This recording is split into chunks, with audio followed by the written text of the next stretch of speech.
and starting the meeting.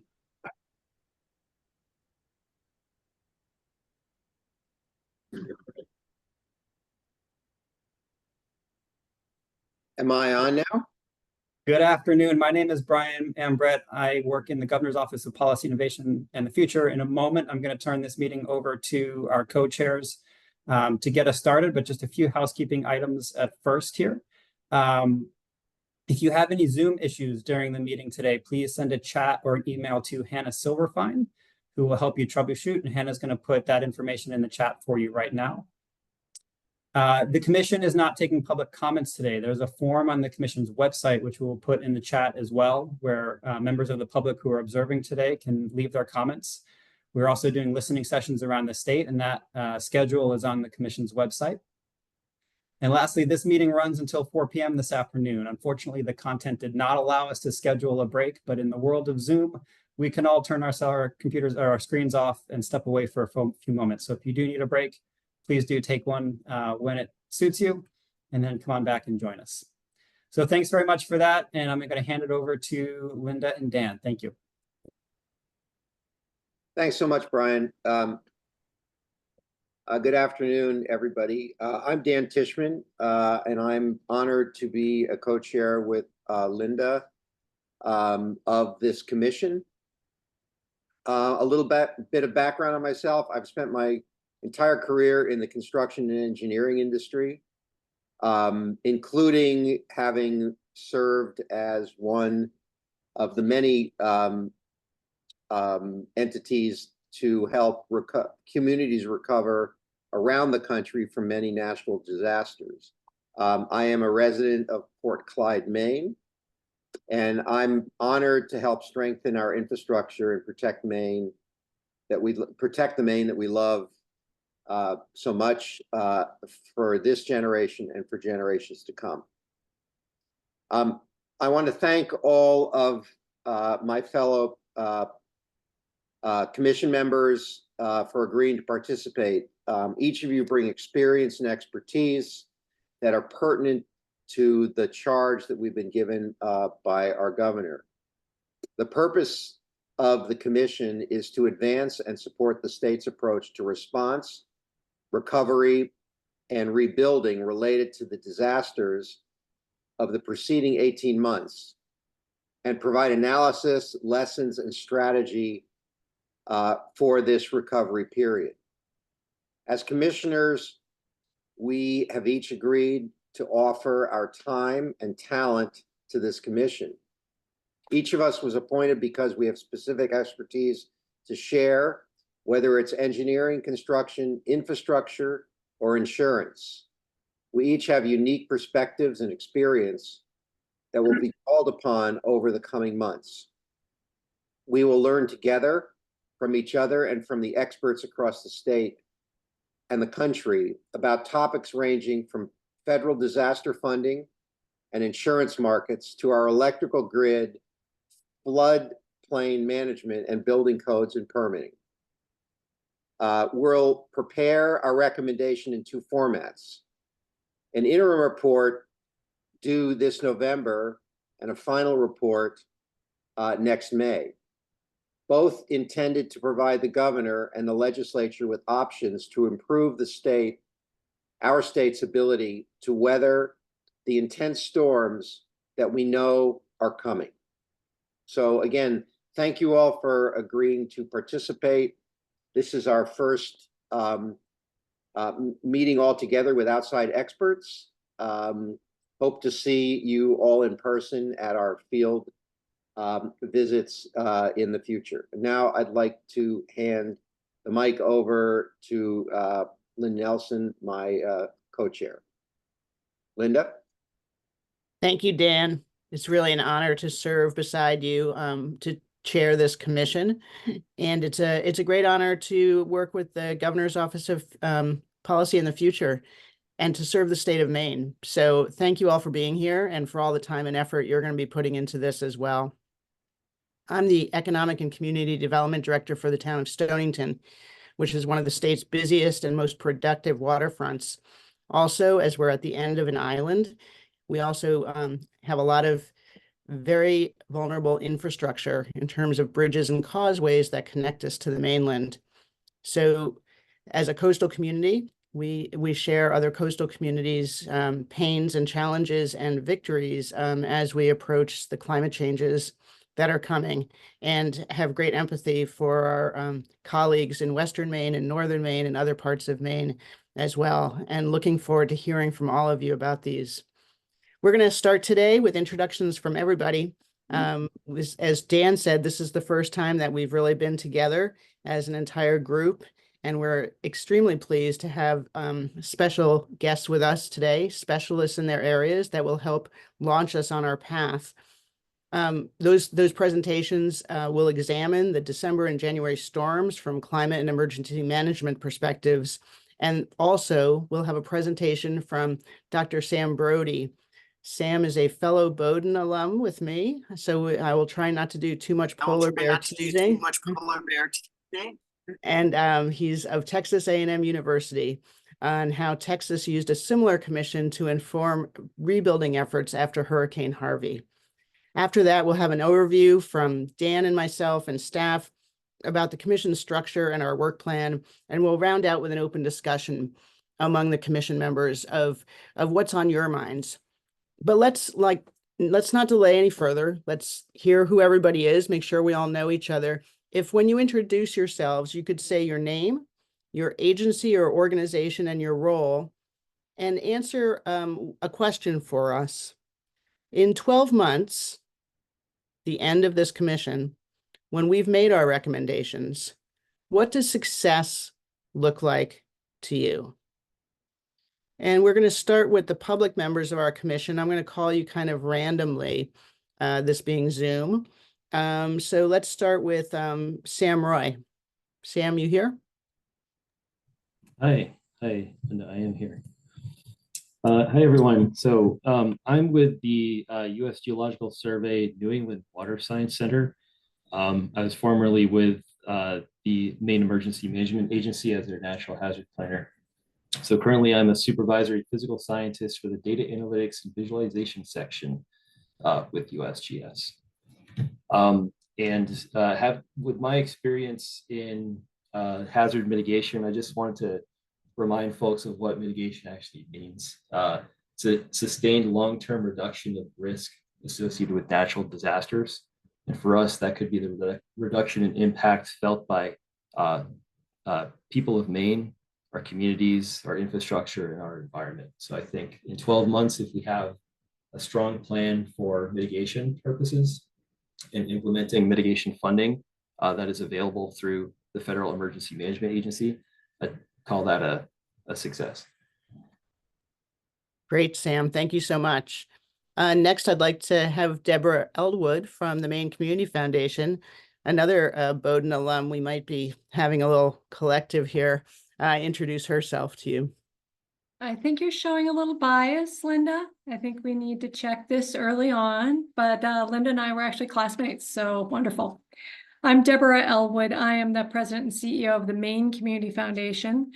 And so for me, in 12 months, I would like to see us identify a really concrete path forward with specific action steps across sectors, including for how philanthropy can be a really helpful and core partner to this. So thanks, Linda. Thanks, Deb. Pete Slavinsky. Hi, everyone. I'm Pete Slavinsky. I'm a marine geologist with the Maine Geological Survey. We're in the Department of Agriculture, Conservation, and Forestry. I serve as one of the state experts on sea level rise and coastal erosion and coastal hazards. I'm a lead author of the Scientific and Technical Subcommittee's report that was just put out, the section on sea level rise and storm surge. And have done a lot of work over my years at MGS with communities in terms of vulnerability and adaptation. Sounding like a broken record, I guess, already, but to me, the biggest thing is actionable recommendations. And not only the recommendations, but hopefully looking at creative ways to fund implementation of those recommendations is something that I think we would be successful at if we can achieve that. Thanks. Thanks very much for that, Pete. Charlie Colgan. Hi, I'm Charlie Colgan. I'm a professor emeritus at the University of Southern Maine and currently director of research at the Center for the Blue Economy at the Middlebury Institute of International Studies in Monterey, California, though I live in South Portland. I'm an economist who has been doing a great deal of work on the economics of climate adaptation. I've done a number of studies here in Maine and also in California, Washington State, and a few other places. And I'm a Colby grad. Thanks so much, Charlie. Bob Carey. Good afternoon. I apologize. The video isn't working. Maybe it's tired of looking at me. I am the superintendent of insurance.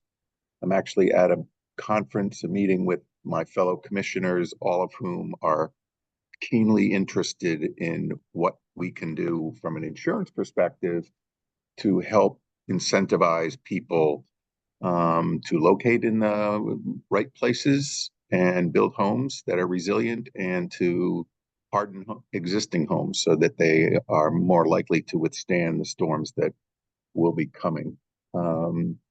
From my perspective, I guess a sustainable and achievable roadmap with actionable activities that Maine people can embrace would be a sign of success. I think we need to be cognizant of the fiscal limitations that the state has and the people of Maine have, and try to leverage funding from as many varied sources as possible. I really appreciate being a member of this commission. Look forward to working with all of you. Thank you, Bob.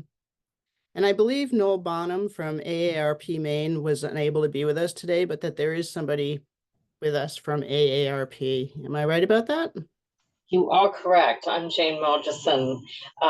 Yes, thank you, Linda, and I'm delighted to be here on behalf of our State Director, Noel Bonham, and I am the Communications Director, just participating today in his stead.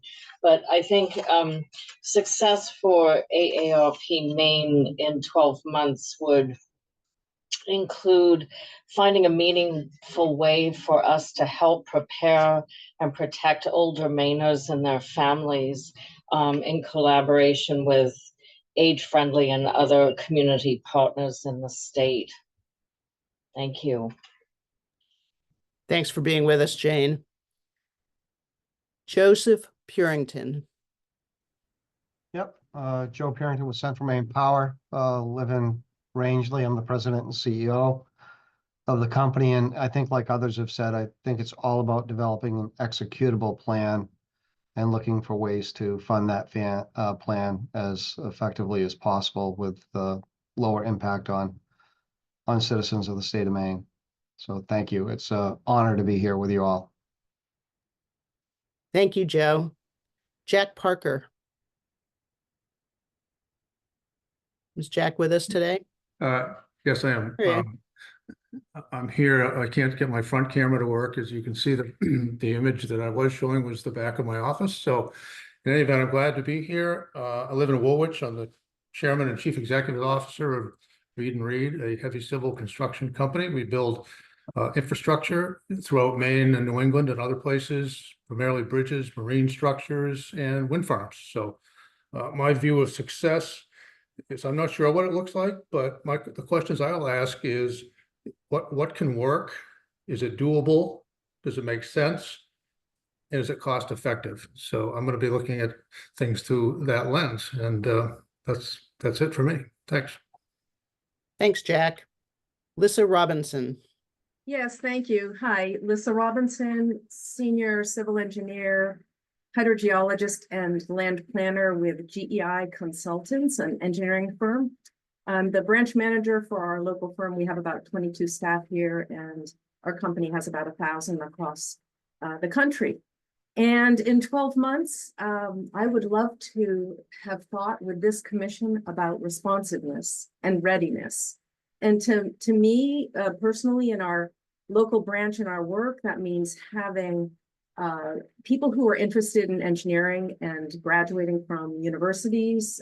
I'm proud to say that we have 3 staff that graduated from the University of Maine system, And we have 2 interns this summer from Orono, so really exciting.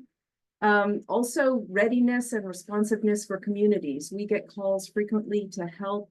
It's heartbreaking, community-wide studies that are being requested and individual property owners. So readiness to respond to ideas of adaptation, fortification, retreat. So thank you. Thank you, Lissa. Kurt Brown.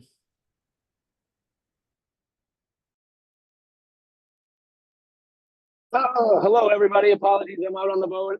My name is Kurt Brown. I'm a lobsterman from Cape Elizabeth and a marine biologist at Ready Seafood Company based in Portland and Saco. Out today working on a research projects with some folks from the University of Maine. A really fun collaborative research project looking at distribution and abundance of baby lobsters, like I said, in collaboration with UMaine and DMR. Really proud to be on this commission. And success to me is, there's an old Maine saying that goes, you can't get there from here. And that was certainly the case in January after the storms. I think thinking strategically about, in the face of climate change, how we can get there from here after similar storms, whether it's emergency vehicles, whether it's civilians, whether it's lobsters. There's a lot of commerce, there's a lot of stuff that goes over our roads, and we got to think strategically about how we can keep that going forward. So thank you very much for having me today. Thanks for calling in from the boat, Kurt. Jim Merton.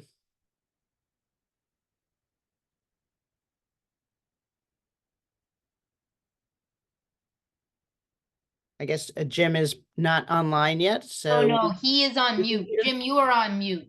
Just unmute yourself. There. Oh. Almost had it. Yeah, I'm the owner of North Country Rivers. We run on the Kennebec, Penobscot, and Dead Rivers. Our major facility is Kennebec River, about a mile down below Wyman Station. And that's what really impacted us in December, was when the release of water at Wyman Station went from 5 or 10,000 cubic feet per second to over 90,000 in a matter of hours. So it impacted us phenomenally. It's been quite a journey to get to where we're at today.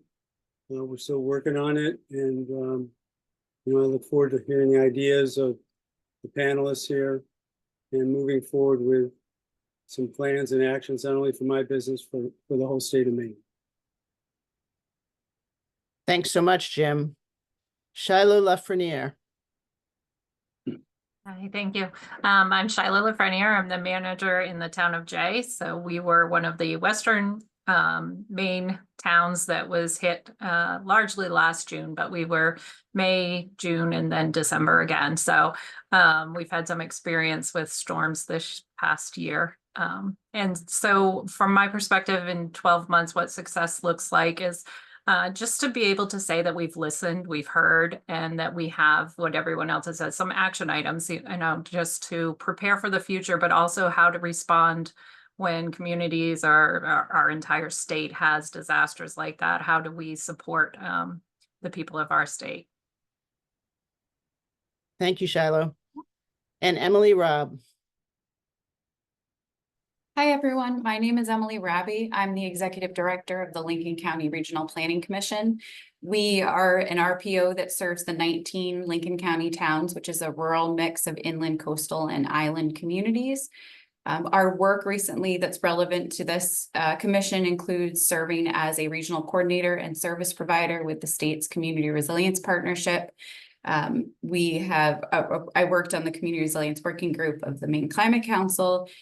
We worked with MEMA closely on updating the county's hazard mitigation plan in 2021.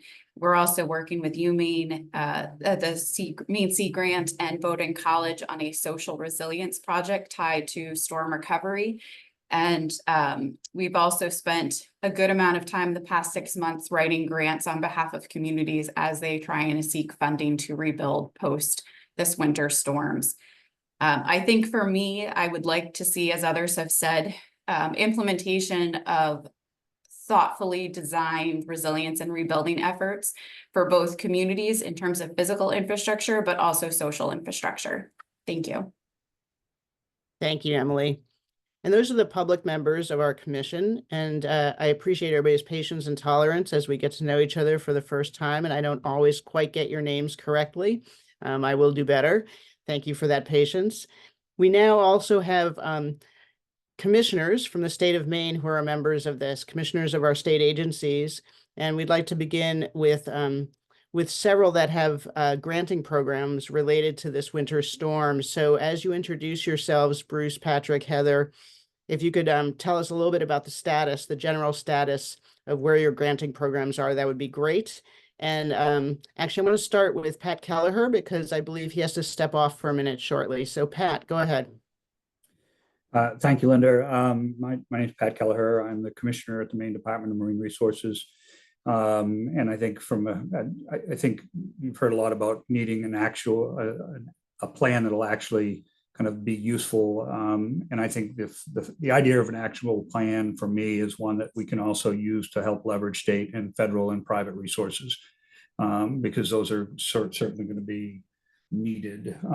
Just very quickly, when it comes to the grants, as you all know, there was $60 million that was allocated in this last budget cycle that will be available to us in August. But to get ahead of the curve, DMR, working incredibly closely with the Department of Transportation and GOPIF, initiated a working waterfront resiliency grant program.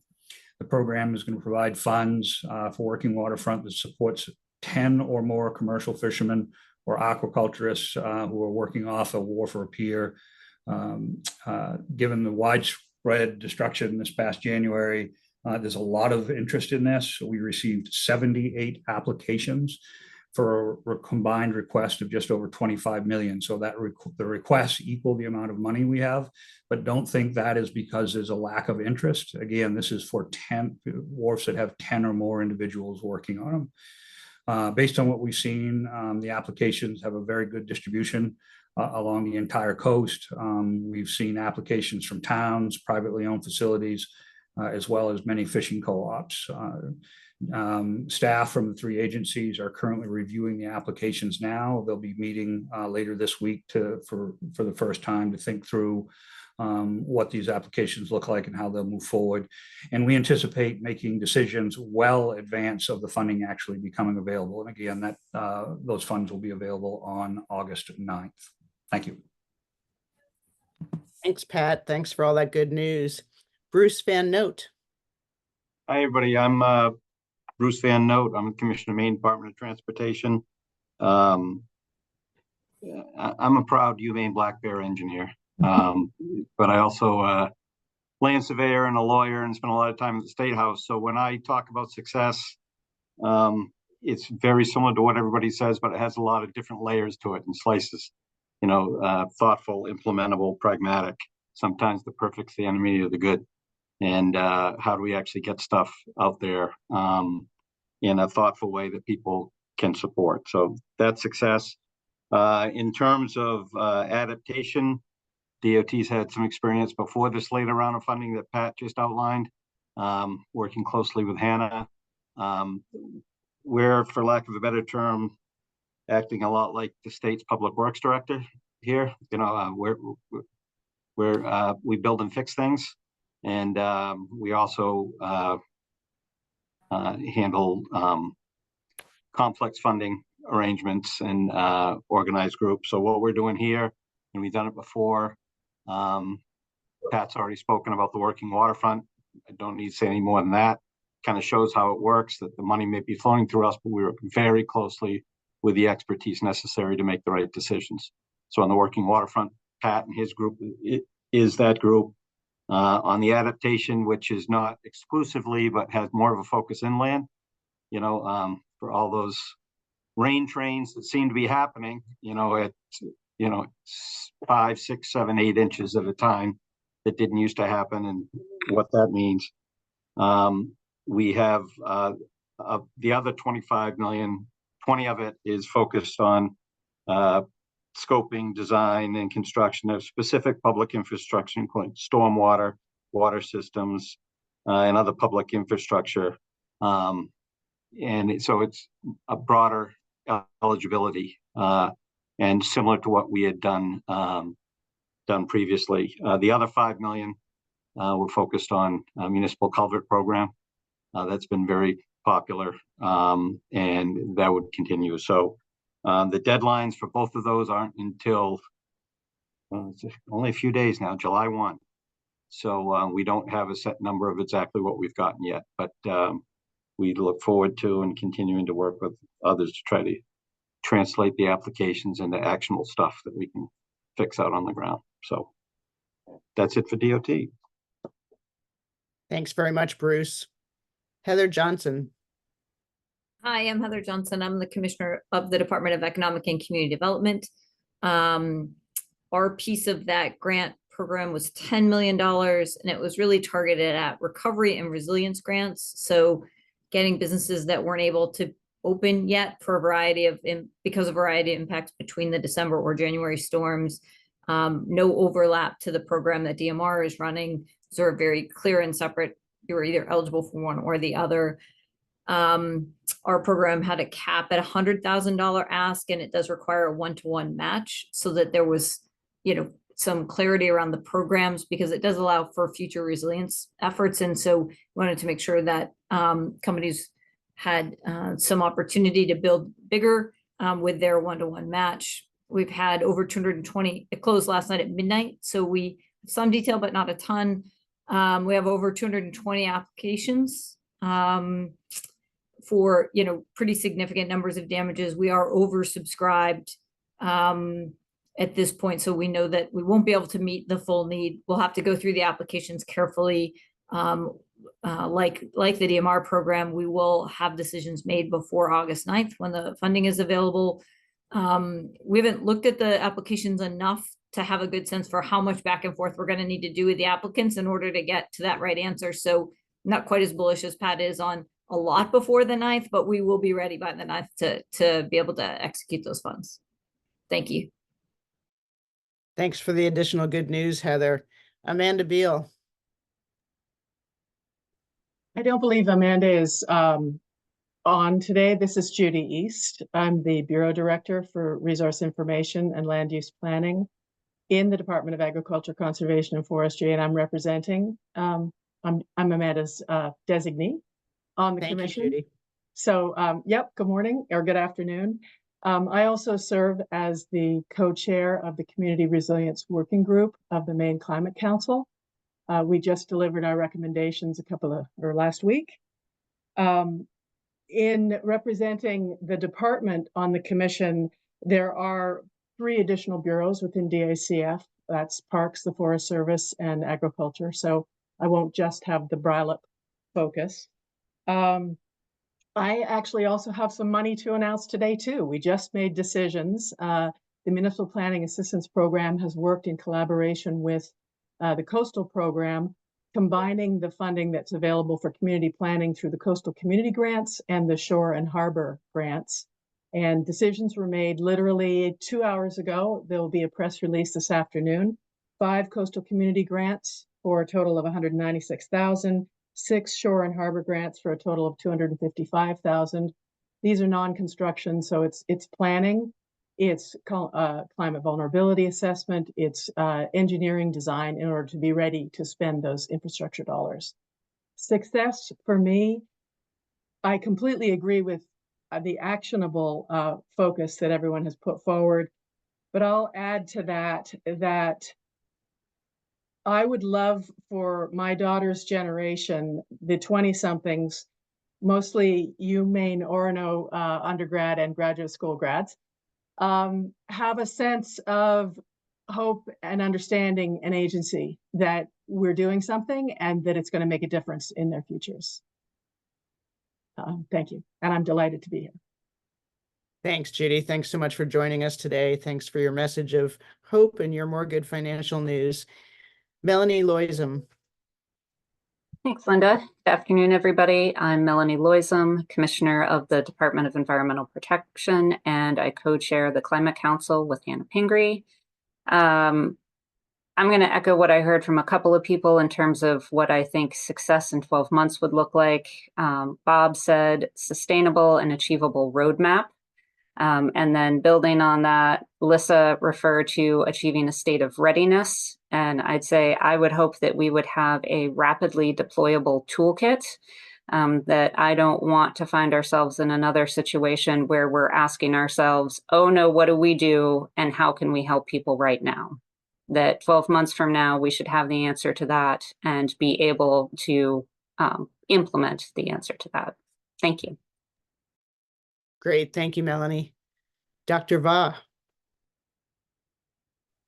Hi, my name is Terry Ba. I am a graduate of the University of New England College of Osteopathic Medicine. My background is as an internist, so I'm a physician by training, as well as a medical epidemiologist. I am the director for Maine CDC, but I do communicate very broadly with the other offices under the Department of Health and Human Services. The question of what can I bring to this group? And through the next 12 months, as we're engaging with stakeholders, being on the ground, really experiencing what community members are experiencing, what I'm looking for and I'm cognizant of is, how do we, as a state of Maine, how do we build this concept of disaster readiness and preparedness, readiness, and response, and how do we work with our partners such as MEMA and the different different external partners as well. But I'm also looking for, how does this connect to building community resilience? And what is that intersection between that, what we're doing right now, and population health and equity? So as we're going through this work, that's what I'm looking for. It's like, where is that human experience in all of this? And where does it go? What I define as success is if I can better understand, if I can better understand, what the impacts are of this level of disaster, extreme climate events on populations and distinct communities, and then what are those opportunities to improve and to target, along with, how do we fill in those gaps that we do identify? And I want to make sure, what's successful would be, can I communicate that and share that understanding with everyone that I work with as well?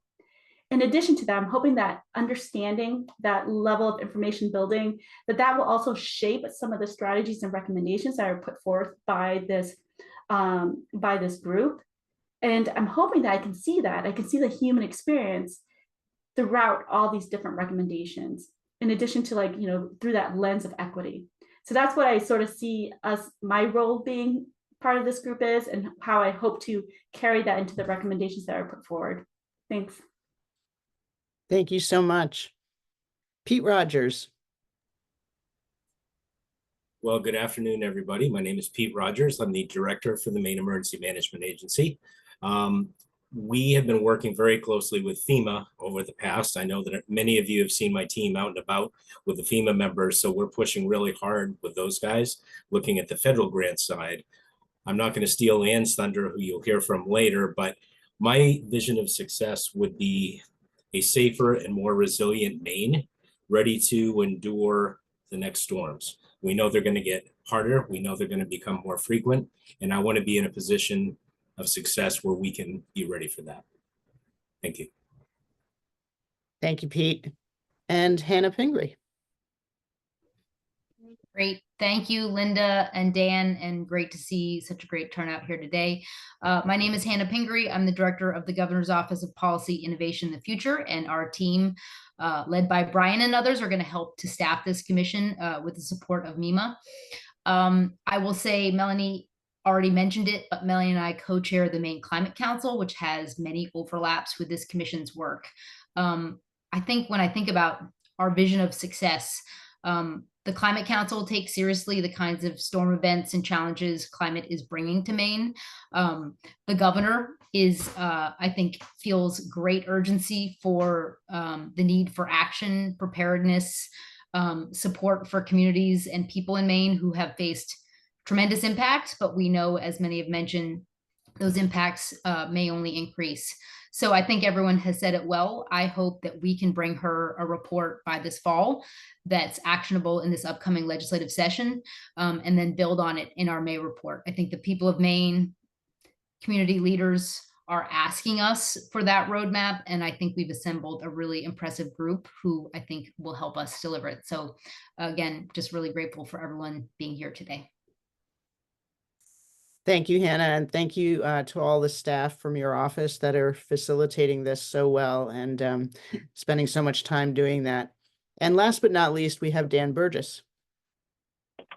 Good afternoon, Dan Burgess. I'm director of the Governor's Energy Office. We are the designated state energy office for the state of Maine. Happy to be here.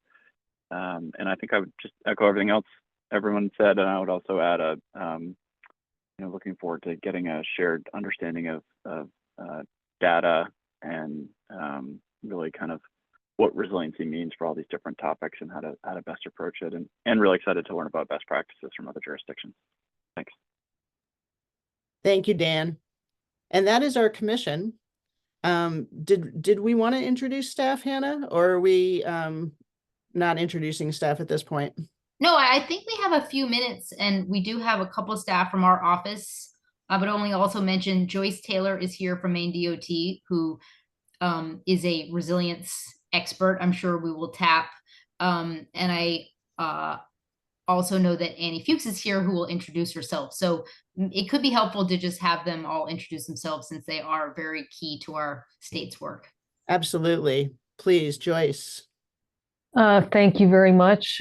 Work for Bruce at Maine DOT as chief engineer, and I've been the co-chair of the Climate Council's Transportation Working Group and have been involved in all three of our resilience adaptation rounds of funding. So we do have some applications already in, even though the deadline's not till July 1st, and our sense is that we are going to have quite a few more coming in. We're getting a lot of phone calls. So been working on resilience on our DOT infrastructure, as well as trying to assist communities.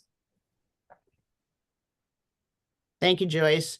And Annie, I know you're going to speak later, but why don't you introduce yourself now? Sure, thanks, Linda. My name is Ann Fuchs. I'm the director of the Mitigation and Recovery Division, which is one of 5 divisions at Maine Emergency Management Agency. Been very busy, our whole team, over the last year plus, working with a lot of people on this call right now. So very grateful for the opportunity to be here and to be briefing out a little bit later in the call. I also serve as a co-chair to the Community Resilience Working Group under Maine Climate Council with Judy East and Becca Bolas. And for this group, serve in a advisory capacity based on all the work that we've been doing on the recovery side for the last 5+ years. So very happy to be here. I'd like to express what I see as success from this working group is maybe a set of recommendations that very consciously address and fill the unmet recovery needs as we know them, emotionally, physically, psychologically, while also building upon those platforms that already exist across disaster recovery team, which I'll talk about more later, Maine Climate Council, and other existing platforms as well. So thank you for the opportunity to be here. Terrific. Thank you, Anne.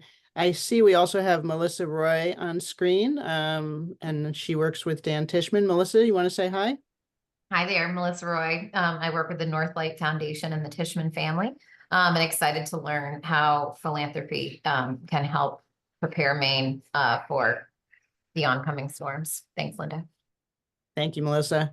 And we've got GoPIF staff. You've met Brian, but Brian, why don't you introduce yourself and then hand off to other staff members in the room. Sure. Thanks very much, Linda. My name is Brian Ambrett. I'm the Climate Resilience Coordinator in GoPIF in Hannah Pingry's shop. Among other hats, I help lead a program called the Community Resilience Partnership, which makes grants to communities, tribes, and unorganized territories around the state to do work that aligns with the state's climate and resiliency goals. We were fortunate in the recent legislative session to have $5 million additional funding added to that program for resiliency and vulnerability assessments. We look forward to making that available to communities in the grant rounds coming up in the next year. I'm going to pass it off to Maggie Kelly Boyd and then Hannah Silverfun. Thanks, Brian. I am Maggie Kelly Boyd. I am the Natural Resources Climate Policy Advisor with GoPIF. I'm very happy to be here supporting this commission. Over to you, Hannah. Hello all, my name is Hannah Silverfine. I'm on project support for this, including technical support. If you have any webinar issues today, feel free to reach out to me directly. And I also work with Brian on climate resilience and specifically a climate vulnerability assessment for the state. Great, thank you. And is there anybody else on screen that I may have possibly missed? A big thanks to the GoPIF team for supporting this effort. We couldn't do this without you. And to all of you for accepting the invitation to be members of this very important commission.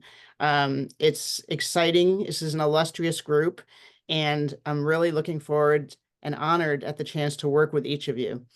With that, I'm going to hand it back off to Dan, who's going to introduce our first special guest of the day. Dan.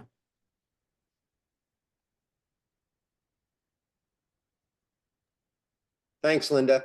Wow, what a great group of folks. And I'm as Linda said, I'm really excited to be able to work with all of you. Just going slightly off script. I want to, we have a large group of people. There's a lot of work to be done, and we really want everybody to weigh in anytime. And I know Linda and I are both available for conversations, for direction, for good ideas.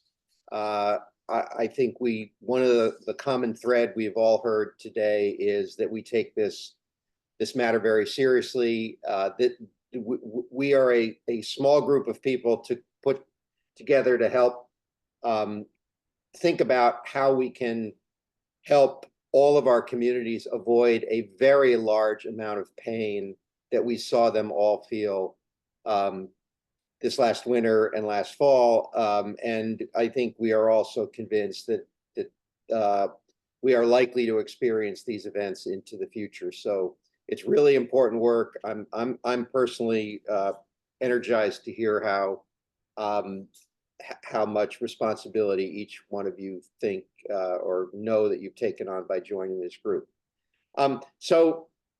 It's with great excitement that we kick off our first, but clearly not only, opportunities to be tapping into some industry experts who are going to help us frame our opinions and perhaps guide us into where certain solutions may lie that have been tried and true. My hope is that we're not really reinventing a wheel here.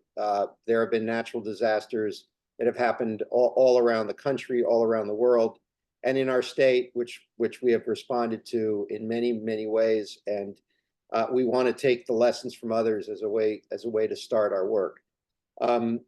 So first, we're going to hear from Commission member Peter Slavinsky, who's a marine geologist with the Maine Geologic Survey, and Sean Burkle, state climatologist at the University of Maine Climate Change Institute.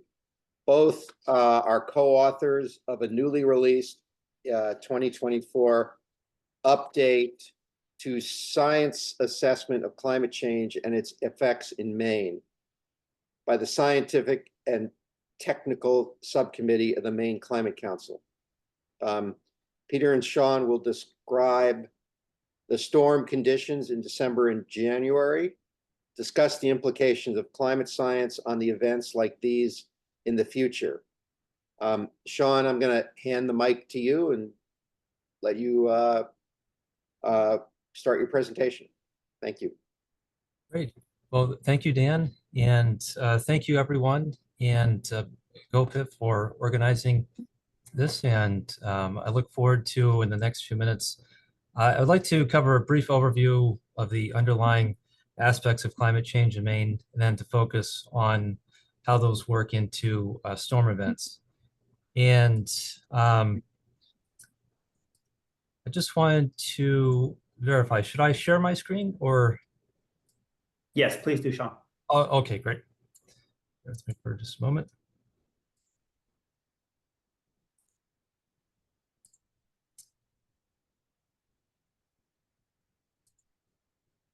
Presentation will come up in just a moment. Okay, can everyone see the slide? Yes, we can. Thank you. Yep, looks good. Thank you. Okay. Well, so for a few highlights, Maine's climate is getting warmer and wetter, and we're seeing more extremes. And of course, we've all seen quite a number of extremes, especially in the past year. Overall, since reliable records beginning 1895 show there's been a mean annual warming of about 3.5 degrees Fahrenheit over that time, and the 10 warmest years have all occurred since 1998. And projecting to the year 2100, we anticipate seeing anywhere from 2 to 10 degree Fahrenheit warming on a mean annual basis, depending on greenhouse gas emissions. Precipitation has likewise increased overall in the state, with an overall increase of about 6 inches as an annual total since 1895. There's, of course, significant year-to-year and decade scale variability in both temperature and precipitation, but the upward trends are quite clear in both. For precipitation, as we've all witnessed, especially in recent years, heavy precipitation has increased. And oftentimes a heavy precipitation event defined from daily data is 2 inches or more precipitation per day. And also that 2 inches could be in a 24-hour period or in an hour or two. And that in the rate, of course, has a big impact on the amount of damage that might occur. Projecting into the future, climate models show that the annual precipitation is expected to increase by up to about 15% over this century. And heavy precipitation is expected to become increasingly common. Now, an important part of this, with greenhouse gas emissions in the warming climate, it's also a big part of the climate, of course, is the ocean. And the warming of the upper level of the world's oceans is where most of the excess heat is stored and then released to the atmosphere. And this facilitates an intensification of the hydrologic cycle. That is the evaporation of water from the ocean surfaces into the atmosphere, where eventually that excess moisture precipitates out from the atmosphere and makes way into lakes and rivers and back to the ocean. In a warming climate, that overall process is intensifying. And with a more humid, warmer atmosphere, there's a greater potential for heavy rainfall. So for example, the water holding capacity of air increases by about 7% for a 1 degree Celsius warming. And that's a warming of 1.8 degrees Fahrenheit. Last year, we saw extremes worldwide. And we don't have time to get into the details. There are some knowns and unknowns about why 2023 was as extreme as it developed. But there are record worldwide global mean temperatures in 2023, in part associated with an El Nino event, very strong one, but also that's on top of the already historically warm climate from greenhouse gas emissions. But one of the interesting aspects of the past year has been warming across the North Atlantic region. This figure here shows that the average conditions across the North Atlantic basin, you can see 2023 in the orange line, and this year 2024 in black. And the North Atlantic has yet to cool down from last year. We're still seeing record or near record temperatures. And this is a significant factor, especially in the heavy precipitation events, the humidity, and linking back to this recent heat wave and the very high overnight low temperatures. So this is an important part of the story. Now, in terms of trying to understand the historical change in heavy precipitation events, this chart here, this is from the 2024 update report from the Scientific and Technical Subcommittee that was released just a couple weeks ago. And we identified 5 long-term stations with daily observations. And that went back to at least the early 1950s. We wanted to see how at each of those observation sites on average, how many days in which certain precipitation thresholds were exceeded. So for example, on the top left panel, this is the number of days in which there were 1 inch or more precipitation in a day. And the dark blue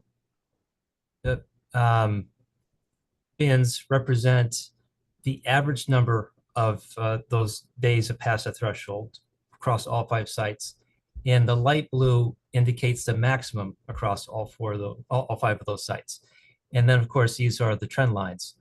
So this boils down to, since the 1950s, for 1 inch per day in greater precipitation events, we are now seeing between 2 and over 3 days in any given year. For 2 inch per day, for that threshold, 1 to 2 days more per year. Now, of course, when we get to 2 inches per day precipitation, that's when, especially if this falls within 2 or 3 hours, that's when we start to see localized impacts, flooding, and damage to infrastructure. And now over here, the 3 inches per day, a weaker trend, but of course, 3 inches, even more impacts. And there's not yet a trend showing in the 4 inches per day. This is a limited study based on records that extend back to the 1950s. Research is ongoing to try to incorporate more sites and to also identify. I'd also like to point out that there are many situations in which 4 or 5 or 6 inches falls and it's just not observed. It's just not measured. And so we're trying to also get a better understanding of that. For a couple of examples of heavy precipitation events, and then we're getting towards the December 18 storm. This is from October of 2022. There was an event that began on October 14th and stretched into the 15th. And the precipitation fell within about 16 hours. In the Bangor area, it was about 5 inches. And then in this map, you can also see there's a large area of the state in which there's 3 to 5 inches of rainfall, especially 3-inch rainfall. This was associated with an extratropical cyclone that tracked in such a way that produced this amount of precipitation, caused a number of examples of road damage. And as you can see for the Bangor precipitation record, here is the 95th percentile for daily records dashed. So this was an extreme event, and it occurred over 2 days. The first day saw 1.8 inches. The second day saw 3.2, was actually a single event. And here's an example from Jay. Last summer in 2023, this is probably associated with the June rainfall event. An example of what we're seeing more and more, significant damage to infrastructure. And now to show some recent windstorm events, again, leading into the December 18 storm event. 2017, there was the October 30th bomb cyclone, which had a huge impact around the state, 500,000 power outages. The winds were in some areas gusting near or over 70 miles per hour. And then just 2 years later, there were 2 windstorm events within about 2 weeks of one another, middle of October 2019, and then the first part of November in 2019. Again, major impacts, large-scale, widespread power outages, and winds in the 50 and 60 mile per hour range. And for storms that occur between October and April, we're primarily talking about cold season extratropical cyclones, as opposed to tropical cyclones. Cold season extratropical cyclones are associated with, they develop in conjunction with patterns in the jet stream, and they also intensify with the jet stream. And so these examples, including the December and January storms, these formed in relation to extreme patterns in the jet stream, where there was, for example, this is from the 2019 October storm, a ridge over the west, deep trough in the east, and then a ridge over trough in the center part of the continent, ridge over the east. This pattern produces longitudinal extremes in temperature, strong gradients, and that leads to an intensification of these cyclones.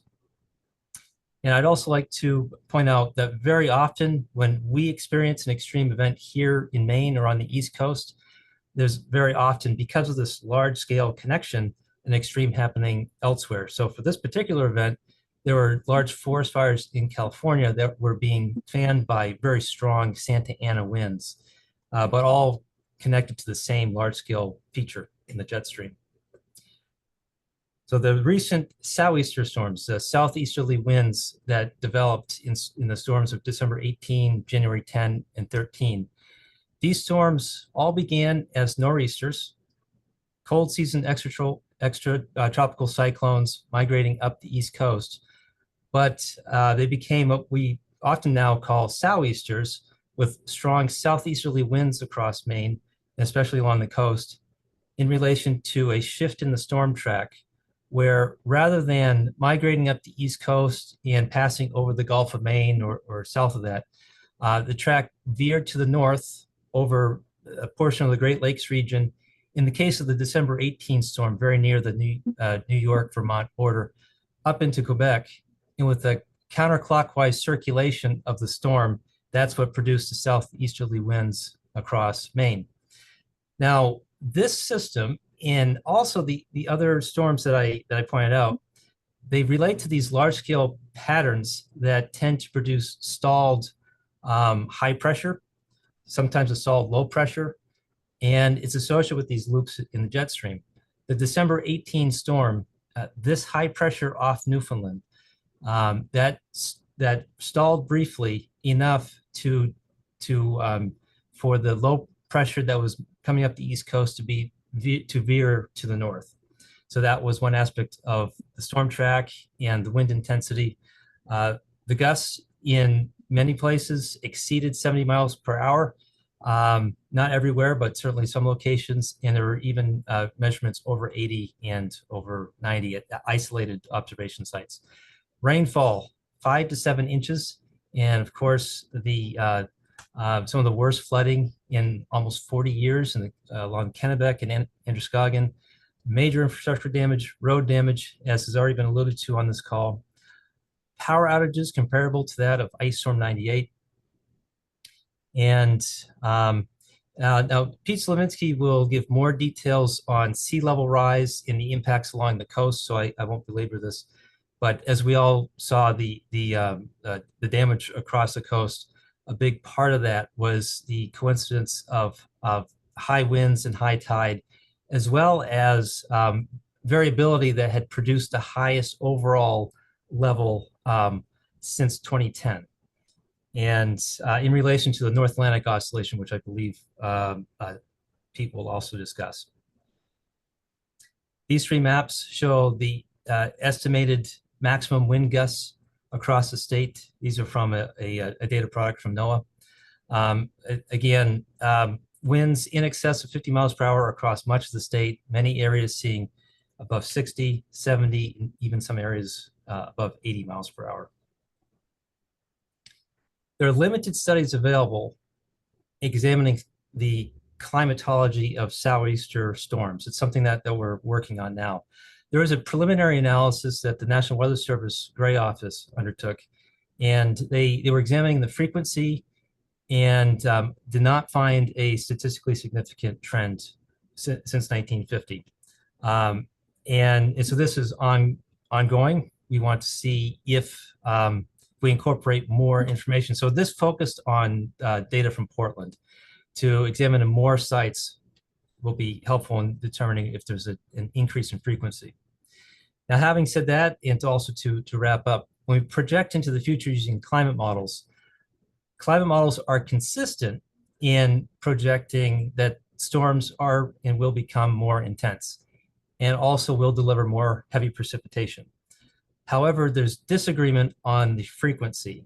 So for example, in the next 30 or 40 years, there's disagreement as to whether or not we'll see more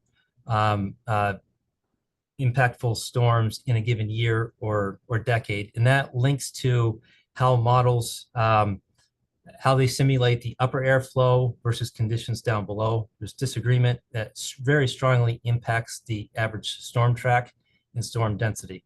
But the research is ongoing. However, as we saw in December and January, when a strong storm does occur, sea level rise is a threat multiplier, and it will exacerbate storm damage along the coast. And with that, I'd be happy to take any questions if there's time remaining, or I could take questions after as well. Thank you.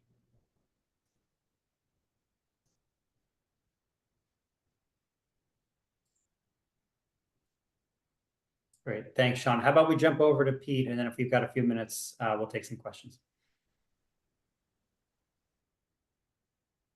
Thanks, Brian. Thanks, Sean. I'm going to share my screen now.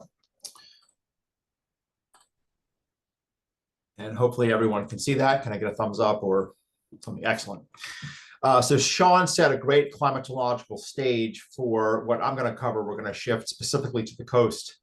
And to give you the context of the storms, and I'm going to focus mostly on January storms, we have to talk about sea level rise. Sean already mentioned that sea level rise is the threat multiplier. So we'll cover that a little bit and then get into some of the information about the storms in January.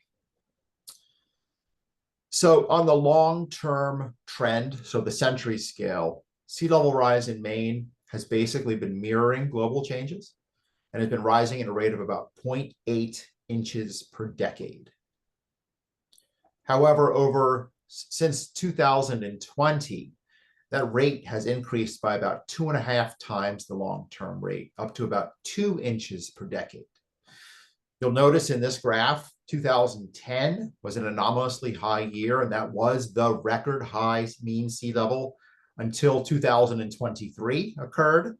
And then now, using data through May 2024, we're actually currently still above the record-setting year of 2023.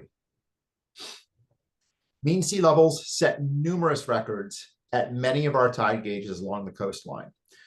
This chart is showing Portland, Bar Harbor, and Eastport, and how each month of 2023 ranked in reference to all of the data for each of those tide gauges. Red boxes show where a new record was set, yellow boxes where the new record was in the top 3. And you can tell in Portland, there was only one that fell outside of the top 3. So we're setting new records basically every month throughout 2023. That trend has continued in 2024. Bar Harbor and Eastport, 4 out of 5 months have set new records. And in Portland, 3 out of 5 months set new records. So what's causing this? Sean alluded to the North Atlantic Oscillation, but in 2010, studies indicated that there were 2 dominant factors that led to anomalously high sea levels in 2010. First is what we call a strongly negative phase of the North Atlantic Oscillation. This is the way pressure systems set up over Greenland and the Azores. And in this case, in a strong NAO, you end up with what's called a blocking pattern out here, which causes the jet stream to dip south along the coastline. This blocking pattern also results in weak onshore winds, which actually push water up against the coastline and raise sea levels. At the same time, in 2010, it was shown that there was a slowdown in the Gulf Stream, which is a component of the Atlantic Meridional Overturning Circulation. This is a system that takes hot water from basically the tropics and brings it northwards as part of the North Atlantic Current. When this system slows down or moves, water is not equal along the entire surface of the Earth. There are highs and there are lows, and the Gulf Stream in the Sea of Sargasso is a high. When the Gulf Stream slows down, that water can lax and slosh out, and it's most profoundly impacting the East Coast of the United States and the Gulf of Maine. This is a graph showing the North Atlantic Oscillation for the year January 2023 up to May 2024. And this is just showing you that there is a correlation between strongly negative NAO and the record-setting mean sea levels, but it's not perfect. So something else is at play. Since 2020, the Gulf Stream has warmed by about 2 degrees Fahrenheit and has shifted west, closer to the East Coast of the United States. And that shift has resulted in some of the warming that's occurring in the Gulf of Maine. Now, current trends in sea level rise, and this is the Portland tide gauge graphed back to 1912 in reference to several different sea level scenarios, one of which was the scenario adopted by the Maine Climate Council in 2020, which was the intermediate commit to manage scenario, which is 1.5 feet by 2050 and 4 feet by the year 2100. The low sea level scenario is here. The intermediate commit to manage sea level rise scenario is in the middle. And the high or prepare to manage scenario is 3 feet by 2050 and 8.8 feet by the year 2100. In 2022, a new report was released that constrained these scenarios out to the year 2050 especially, and provided new data out to the year 2150 because sea level is not going to stop rising by the year 2100. So our commit to manage scenario of 1.5 and 4 feet actually lands still within the likely range of this new intermediate scenario. So one of the recommendations to the Climate Council from the Scientific and Technical Subcommittee was to not change our commit to manage scenario. However, it's important to note that 2023 and 2024 are currently trending above this scenario. In terms of our prepare to manage scenario, that's this pink band here, which is considered the high sea level rise scenario. The new values actually fall outside of this likely band of values. However, the values would be achieved just a couple decades later. Okay, so we're shifting those values a couple decades later. And if we were just getting into the likely band, it's about 15 years here and about 10 years for the high scenario. So sea level rise is exacerbating coastal flooding impacts from storms. And for example, Portland's king tide is 12 feet, mean lower low water. With 1 foot of sea level rise, the king tide is the 10-year event. And with another foot on top of that, the 10-year event is the 100-year event. So sea level rise is raising the baseline water level for our coastal storm impacts. This is a graph showing water level from the Portland tide gauge from January 9th through the 14th. The dark blue line is the predicted tide. The light green line is the observed water level. And the dark purple line is the storm surge. And I've highlighted January 10th here and January 13th here. You can see the predicted tide on the 10th was 9.8 feet, so a very low tide. But a large surge occurred, 4 feet, so that we ended up with moderate flooding of 13.8 feet. On the 13th, we had a very high tide of 11.2 feet that was hit with a smaller surge, and it resulted in a major flooding and a new water level record. However, this isn't telling us the whole story because sea level is superimposing water below all of this. This graph is showing our historic February 7th, 1978 storm event, which was 11.3 feet of tide roughly and 2.9 feet of storm surge in comparison to the January 10th and January 13th events. Again, the 10th wasn't a big event. It had a large surge, but because of 0.6 feet of sea level rise that has occurred since 1978, it ended up being the 4th highest water level recorded in Portland. Just like that, on the 13th, we took a very high tide of 11.2 feet, which was basically an 11.8 foot tide because of sea level rise, and added a small surge on top of that. And we've resulted in a brand new record water level. On top of that, wave heights were very, very high, especially on the January 10th events, and especially on the mid to down east coastline. The graph in the lower left is showing wave heights for the southern coast in red. Green is showing the mid coast. Down east is in the blue. And you can see wave heights exceeded 20 feet on the 10th and the 13th, but were lower along the southern coastline, highest along the mid coast and down east coastlines for the January 10th event. In fact, we exceeded the 1% wave height on January 10th. Luckily, we did not have those wave heights on the 13th. I want to finish by showing you some maps from the Federal Emergency Management Agency, the flood insurance rate maps, to show you that although these storms were devastating, they were not unexpected in any way. The maps have done a great job of showing what would get wet. And we're going to focus on Camden Harbor here because it's a southeast facing harbor with a lot of good working waterfront infrastructure and private piers and things like that. But before we do that, when we look at a FEMA flood map, there are really 3 zones that are designated. The first is the most dynamic or velocity zone, a VE zone, where waves are greater than 3 feet and a certain base flood elevation is achieved.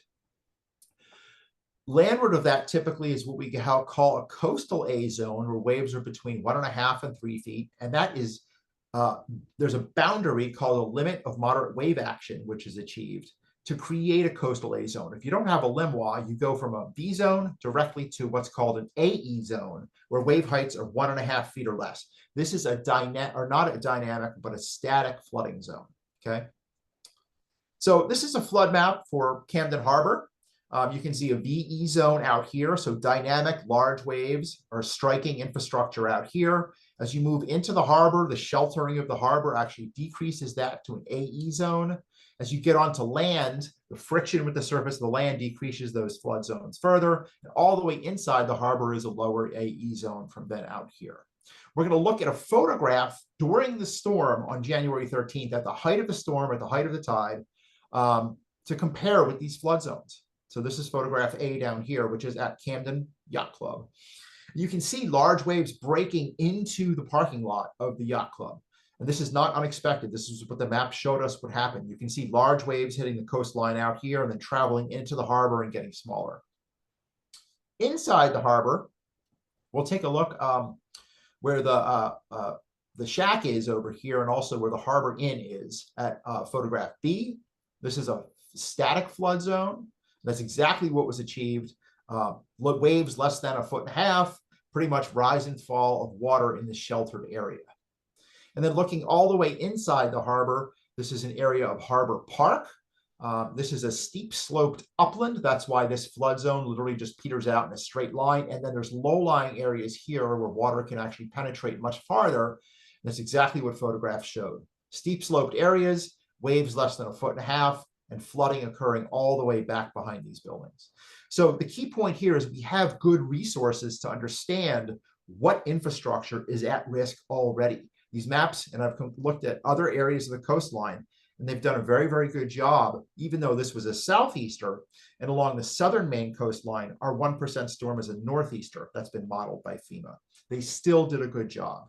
I wanted to compare Camden Harbor because that's an area where a southeaster is the dominant type of storm, and that's the storm that was modeled by FEMA. And this is just a slide with some additional information for the commission to consider looking at.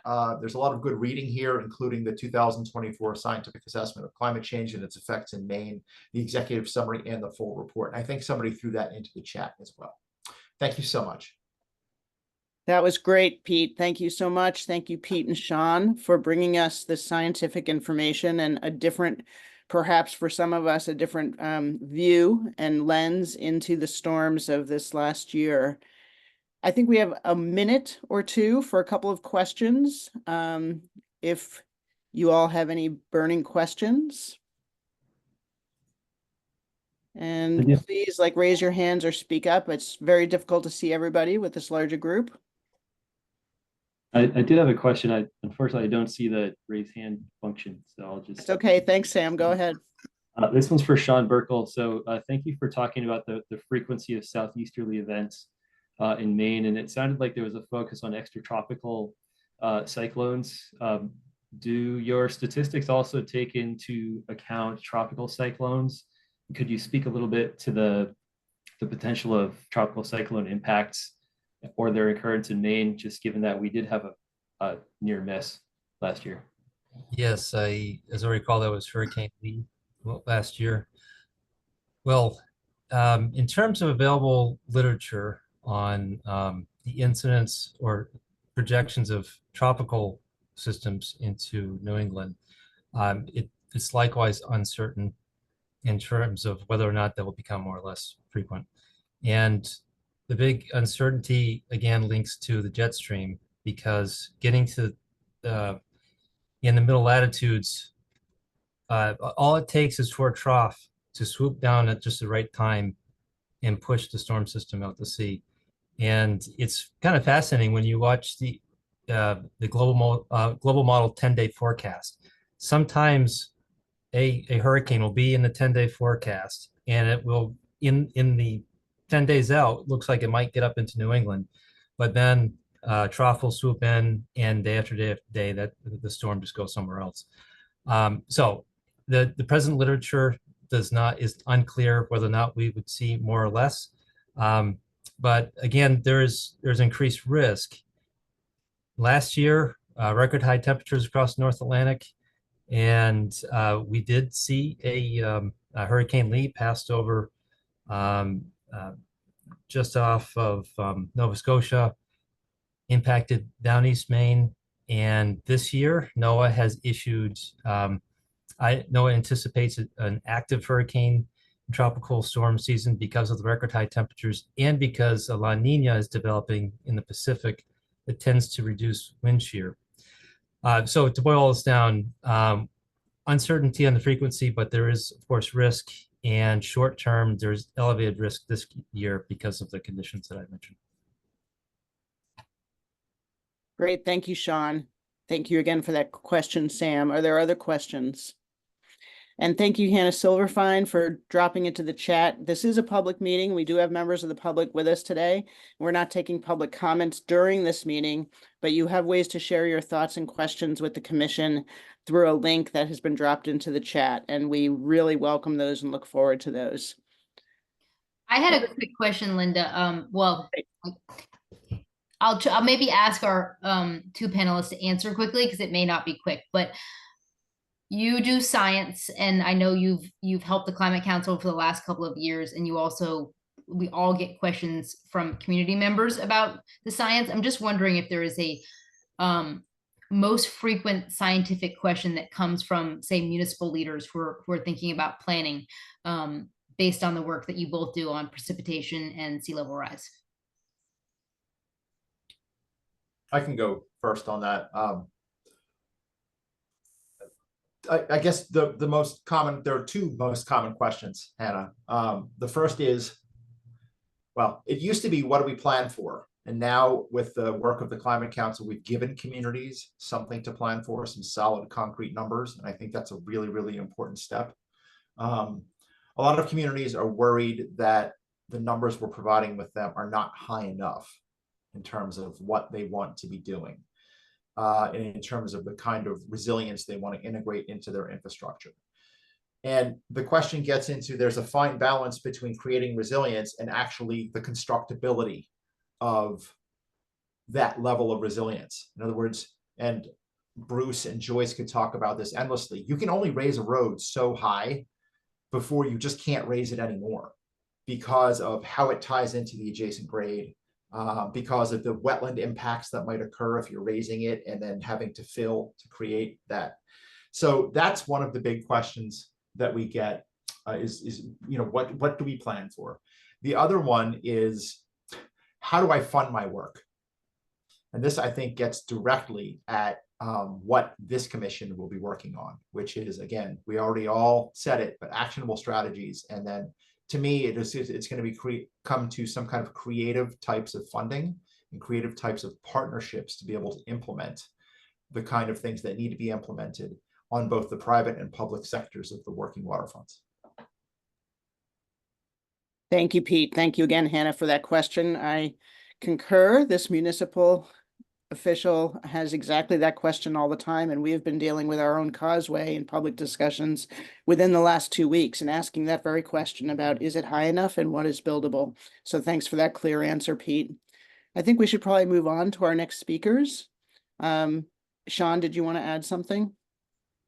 Well, I can keep this brief. I think the questions I typically get most frequently relate to windstorms, and especially since the December and January storms, but also in terms of precipitation events, and explaining uncertainty. It's something that we all grapple with, and I think it often comes down to identifying what can we realistically expect from these extreme events and try to plan for that as best we can, depending on the cost and other considerations. Great. Thank you, Sean. And with that, that's a great segue to our next section. Our speakers are going to be speaking about storm preparation, response, and delivery. It's going to be our commission members, MEMA Director Peter Rogers and Ann Fuchs, the Director of Mitigation, Planning, and Recovery at MEMA, the Maine Emergency Management Agency. Ann is also a co-chair of the Maine Climate Council's Community Resilience Working Group. They're going to be describing MEMA's planning and preparation for large emergency events, provide details about the amounts of damages across counties in December and January, and what FEMA dollars have been distributed and where have those been distributed, trying to identify known gaps in recovery funding. So with that, we'll be turning it over to Ann and to Peter. Thank you, Linda. Appreciate that. And sorry that there are so many Petes in this meeting. Individuals, businesses, government entities, and private nonprofits have experienced an incredibly trying and damaging several years in Maine. In the last 12 months alone, Maine has experienced a record 5 presidentially declared disasters and 1 emergency declaration, all resulting from severe and devastating storm conditions. 2 of the mentioned events resulted in the first individual assistance declarations in Maine in 16 years, basically unheard of in today's world. A rare relief component to a presidentially declared disaster designed to support individuals and families that have been overburdened with uninsured damages or displaced from their homes. Given the extraordinary magnitude of damages to both public and private infrastructure over the last several events, we're inarguably seeing extreme shift in intensity of weather events.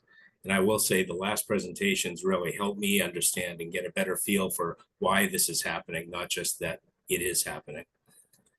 More than ever, Maine people have been forced to confront the consequences of climate change, not as a future hypothetical, but as a present reality. While recent disaster events have painted an extremely stark reality for Mainers, the Maine Emergency Management Agency has been planning and preparing for these projected shifts in climate patterns for years.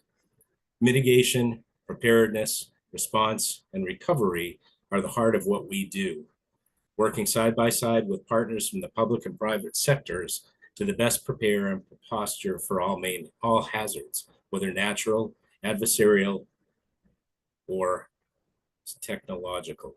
So as you can see, there are a number of different ways that these disasters happen. And I'm very pleased that Dr. Va was on to talk about her portion of this, because we are working very closely together. We've collectively had a lot of success in supporting local entities in their disaster preparedness, response, and recovery over the years, but there's still a lot of work to do to ensure these future events are less damaging physically, psychologically, and economically. And again, as we mentioned, that is all one piece that we need as a group to work on. I'll pass it over now to Ann Fuchs, MEMA's Director of Mitigation and Recovery, to elaborate on MEMA's efforts to support the short and long-term recovery of individuals, businesses, government entities, and nonprofits in Maine. Annie? Thank you, Director Rogers. Thank you, Brian, for the invitation to present this information. Brian reached out maybe a week and a half ago and asked MEMA to speak with the broader audience about what exactly it is emergency management agencies do from the local level up to the federal level, what exactly our plans and processes looked like, as Linda alluded to, what happened with the December and January coastal storms, December inland and coastal and January coastal storms, and where we go from here, the gaps that we're still seeing based on the resources that were already brought into the state. We're successful in some areas, but unsuccessful in others. I have no script for this. I just want to be really open in our communication. This is a really high passion area for me, disaster recovery. There's a lot that goes into it. And I really appreciate the opportunity just to speak with everybody about what exactly emergency management is. I'm very conscious that anytime I tell somebody I'm an emergency manager, there will be a follow-up question asking what exactly that is. So I've worked with a lot of people on this call. It's been great. We've learned a lot of lessons these last few years. We've had a lot of strengths. We've had some weaknesses we continue to work on together. But I'm also very conscious that not everyone was fully aware that some of our plans actually exist. And so I'd like to kind of take it slow, step by step, if you will, to just help everyone on the call digest exactly what it is, what systems are in place, what that means for future events, and what that means for disaster recovery for December and January. So not to bore originally with some FEMA diagrams, if you will, but in its very simplest form, the foundation of emergency management is the national preparedness goal. It's what everyone abides by from the local level up to the federal level. It establishes kind of like our chain of how we work through emergency situations as a team across the board, by designating and breaking down 5 specific mission areas. So there's prevention and protection, which you'll see for the remainder of the presentation will actually be refined to preparedness, as Pete alluded to before in our emergency management cycle. We also are assigned to mitigation. So we do a lot of work on climate adaptation, building back better, building back stronger. That's why a lot of us work so closely together, is that mitigation component of emergency management. Then there's response and recovery. And so across the board, again, top down, these are areas that are assigned to emergency managers to focus on, plan for, train on, exercise on, repeat cycle until we get it right. We know inevitably we'll never get it right, just right, but every disaster is an opportunity to improve and do a better job for the next one, which is exactly what we're doing here. So on a very high level, all I want to express with this slide is that there are systems in place for emergency managers across an extensive network of people, personnel, government, non-government, private entities, so on and so forth, in support of these mission areas. Also, there are comprehensive plans that exist across each of these mission areas, which is what I'll allude to next as we move into the state's comprehensive emergency management plan. MEMA facilitates the revisions, if you will, improvements each year after disasters as needed for every component of the state's comprehensive emergency management plan. We facilitate, but we don't own this plan. This is the state's plan at large. So just as we discussed those mission areas, we facilitated preparedness strategy as a component to the state's comprehensive plan with our stakeholders, whole community partners. Volume 2 is our state hazard mitigation plan. Sam Roy's on the call, Dr. Sam Roy. He actually executed a fantastic state hazard mitigation plan before moving over to USGS. Volume 3 is our emergency operations plan. This tells the state and all supporting partners how we collectively respond to a disaster event. Volume 4 is our interagency disaster recovery plan, which it just so happens, we just revised and updated, closing it out December 2023. Very timely for those who actually participated in the plan update, but not enough time to actually train and exercise on the plan update with large parties at whole. So this is a great opportunity again to dive a little deeper and express what exactly this state plan is and what it means for this group and partners not on this call. Oop, and excuse me, I also need to mention Maine Emergency Management Agency statutorily serves the role of coordinating and facilitating resources across all mission areas. And so if you kind of think of a spokes on a wheel, we're always in the center coordinating. We don't have the subject matter expertise on everything like public health. So we refer to DHHS, we loop them into conversations. For oil spills, we reach out to DEP. This is a huge partnership, a huge network. And if you consider Maine Emergency Management Agency as kind of the center of that facilitation wheel, it helps to paint the picture a little bit. So what I wanted to do is start off first, after explaining a little bit about the statutory requirements, get into the executive orders that have been established in the state to date, and explain kind of how all state agencies have at least some role within disaster recovery or disaster response. Some on the call might not be aware, and I'm happy to talk further off if you want to learn more about disaster recovery teams or emergency response teams, but I'll go into more depth. I'll follow that with more information on the plans that actually just support disaster response and recovery. I alluded to what they are, but I'll offer a bit more information on them. And then I'll also move into what our response and recovery looked like for the winter storms, December and January. So back in 2015, this is the LePage administration, there was an executive order put forth in response to some severe weather events that delineated certain state agencies and quasi-state agencies to be assigned to the emergency response team and separately disaster recovery team.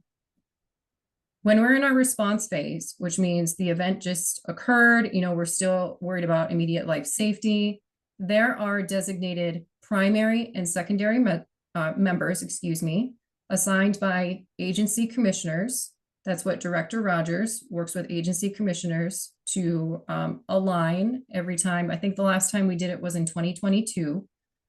Assigned individuals with subject matter expertise who can actually respond to our emergency operations center in a real-time event and offer subject matter expertise or serve as a liaison to those who might be out in the field. For example, Maine Department of Transportation, all we need is one person in that EOC to make sure as a state, we're maintaining complete situational awareness and expediting resource requests to DOT by having a liaison within the State Emergency Operations Center.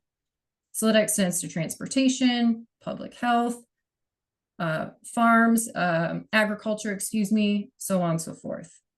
So alternatively, there's also the disaster recovery team. So again, these are all drafted in executive order. The assignments or membership is typically assigned by the commissioner, and those positions kind of rotate in and out.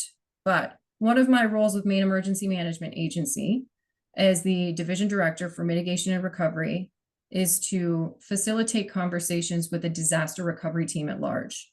Anytime there's a state of emergency, anytime that we activate, anytime that we're seeing significant damages, I'm reaching out to all members, primary and secondary, on the disaster recovery team to make sure they're situationally aware.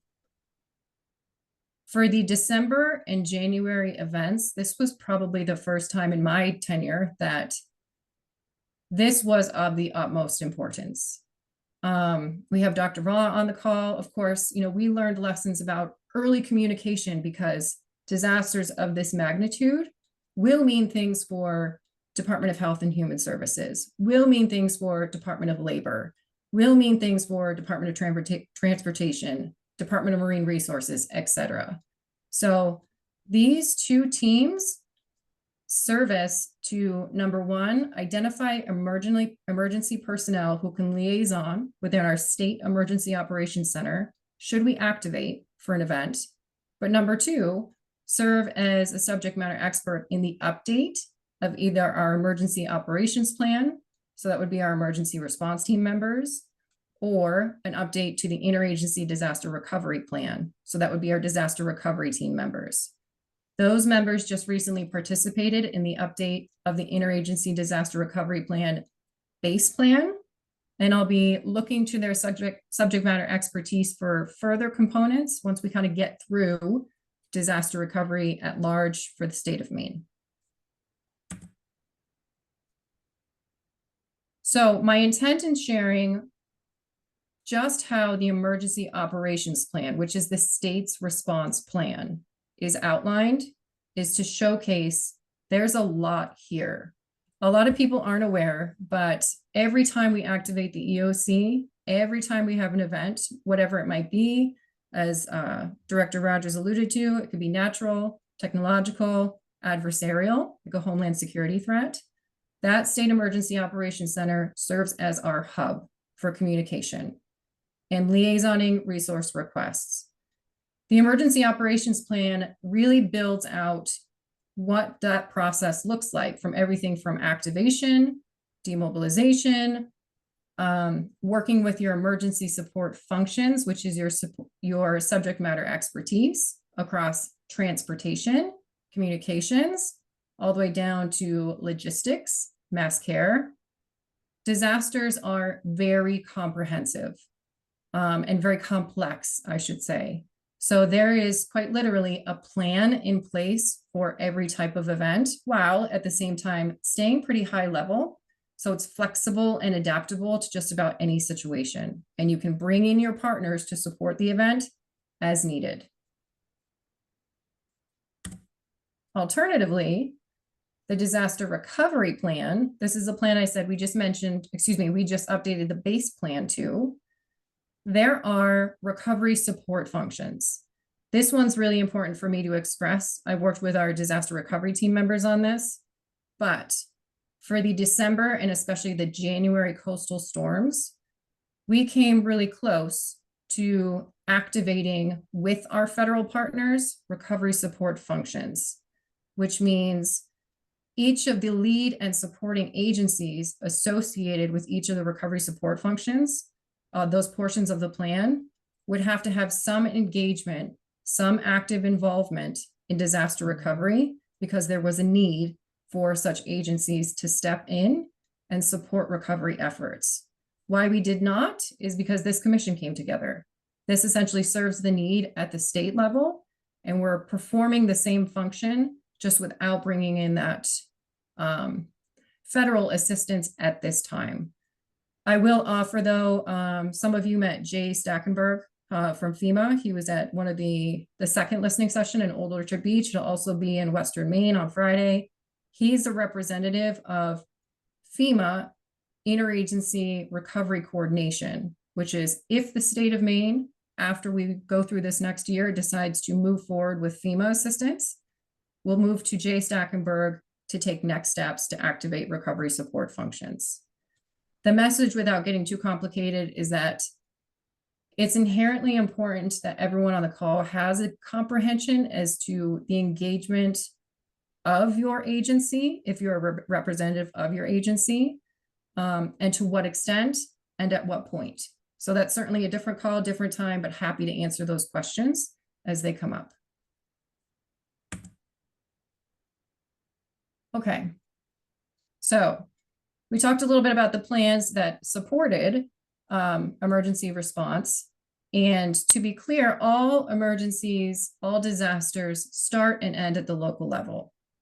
Emergency management ebbs and flows, flexes and adapts. As the local level becomes overwhelmed, local levels will turn to the county EMA director for liaison assistance and coordination and facilitation of resources. As counties become overwhelmed, the state gets engaged. We activate our emergency operations center. Often we do that before the event actually occurs because we're proactive in nature, ready to respond as needed. And then, as we've seen, gosh, I think it's 7 times in the last 12 months alone, we will bring in federal support as needed if the disaster proves too much for the state to respond to and recover from without federal assistance.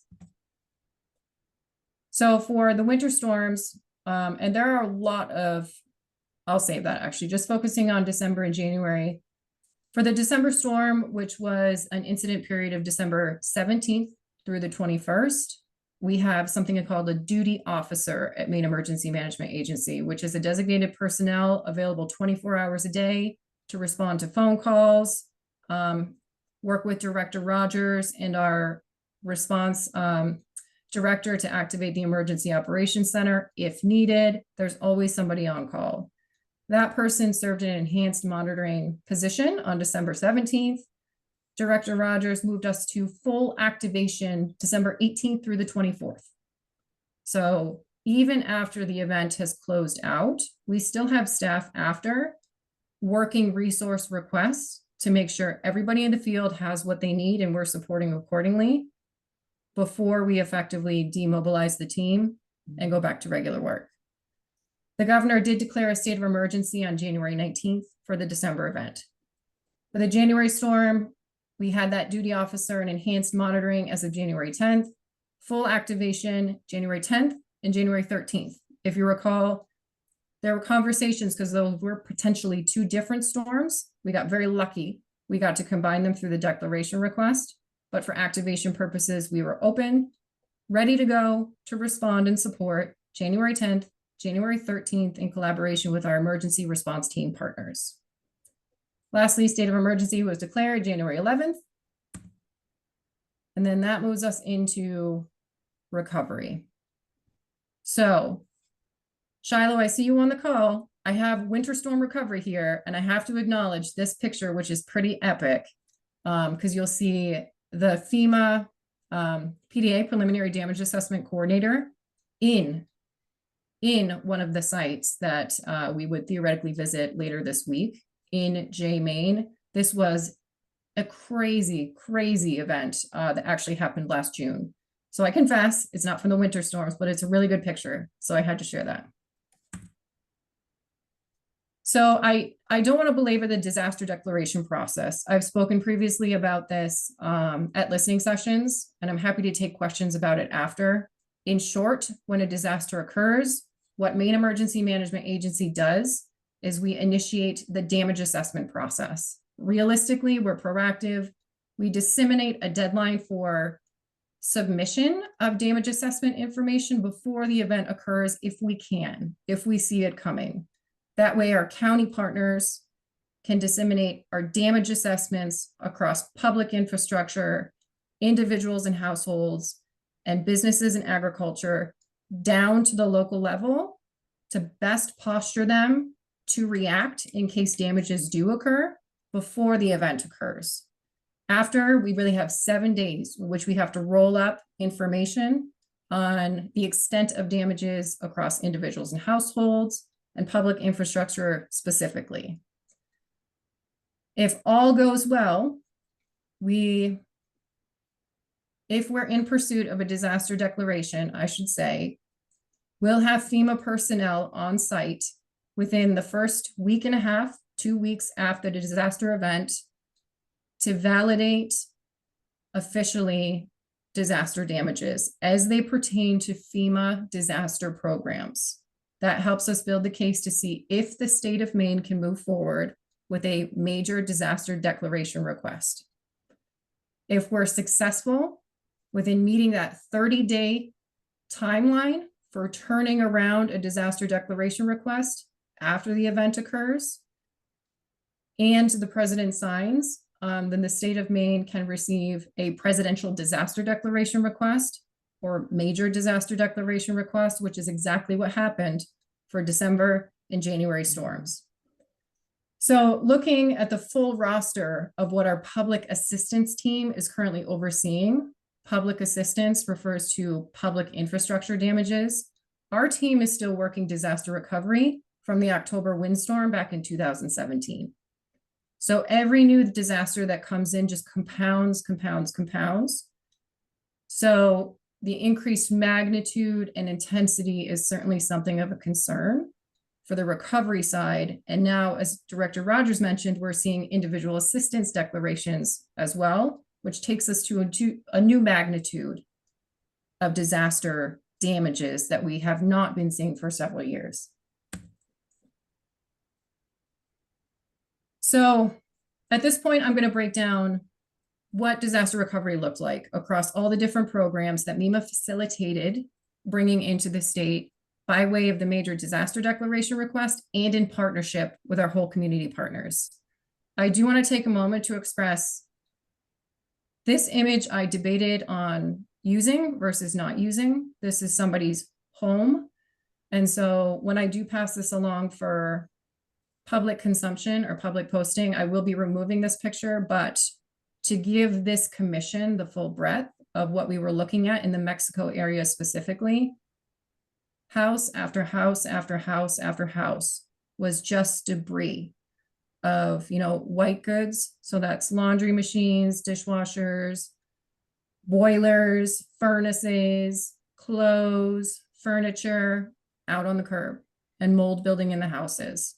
These were really bad events. And if you didn't have if you weren't immediately impacted within that area, it's hard to consume just how bad it was for people. But I wanted to use this image to kind of express it was bad.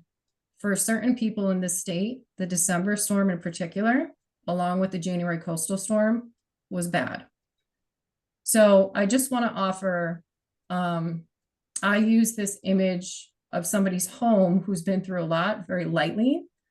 And I will be removing it after this slideshow. But the pros from this disaster, what we were able to do to support individuals and families that were affected, that were impacted from the flood events. We were able to bring in an individual assistance declaration. So that's FEMA's program to support individuals and homeowners, renters as well, to the best of their ability, with not bringing things back to pre-disaster conditions, but getting people by. So helping people fix damages with monetary relief checks if they fit the eligibility criteria, helping to replace furniture, so on and so forth. So for the December storm specifically, there were over 2,000 valid registrants. To date, there has been 11.7 million dispersed in FEMA relief dollars to disaster survivors from the December storm. Under the FEMA Individual Assistance Program, the max award is around $42,000. So when you go through something like this, that's not enough. And if people don't have insurance, specifically flood insurance, which many don't, that's barely anything. So we have pros. I mean, we were able to bring these resources into the state to assist. We helped a lot of people. There's still a lot of gaps. For public assistance, that process, the recovery process, takes a long time, takes years. Shiloh knows, she's been through this process. So at this point, all I can share is that for the December storm, there were 207 municipalities, private nonprofits that applied for public assistance. They're all kicking off their exploratory calls, recovery scoping meetings to start their conversations with their FEMA program delivery managers to see what they can get reimbursed for their municipalities.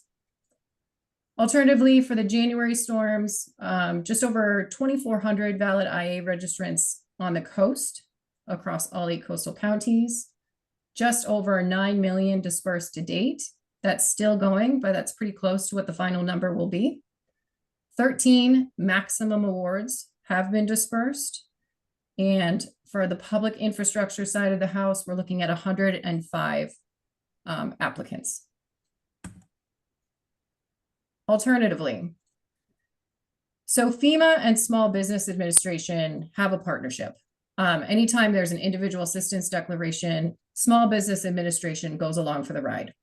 So we did visit a lot of businesses. This one is actually in the Farmington area, a gas station that was about 6 feet underwater.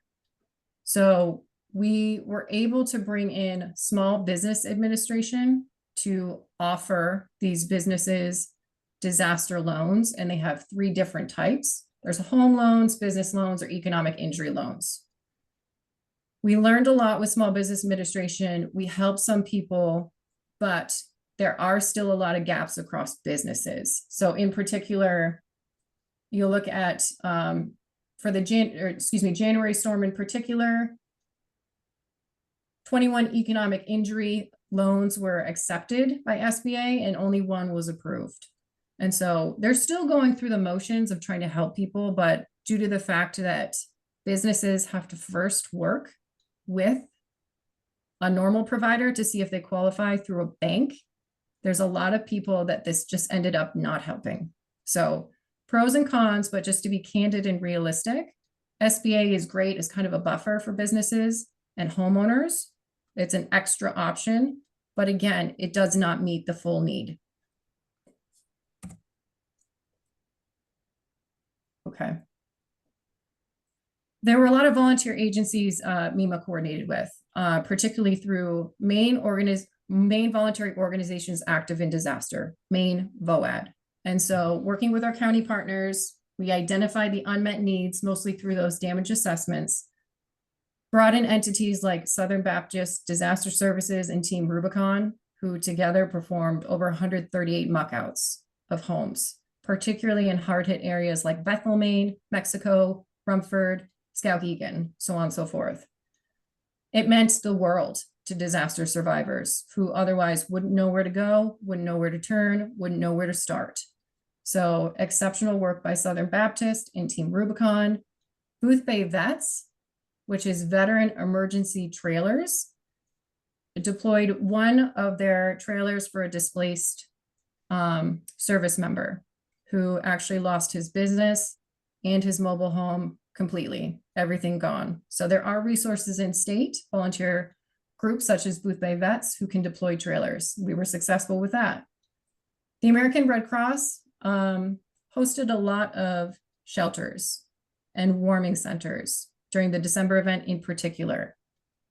The cleanup kits you see there, they distributed about 400, just over 400 basically, to assist homeowners, just a minor gift, but they also gave out $500 gift cards to high impact areas just to help disaster survivors get by. Other agencies worth mentioning, and this is by no means comprehensive, this is just kind of what I came up with on short notice. Maine DEP, extraordinary. They responded, and this is response and recovery, to over 90 structures to take hazardous materials out of basements, kitchens, driveways, streets, to make things clean and sanitary for homeowners again. They also perform vapor assessments. 211 Maine is a major partner of ours, and they assist us with the damage assessment process. So when you have every agency blasting out information about damage assessments to help the state build the case for a disaster declaration, 211 assists us the entire process.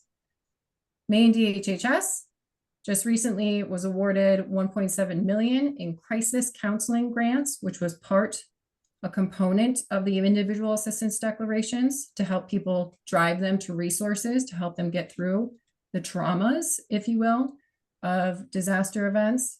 And it's also worth mentioning the SNAP program offered mass food replacements to impacted households. And there's also the Maine Business Relief Fund, which was temporary, but it was something, which leads us to kind of where we are now.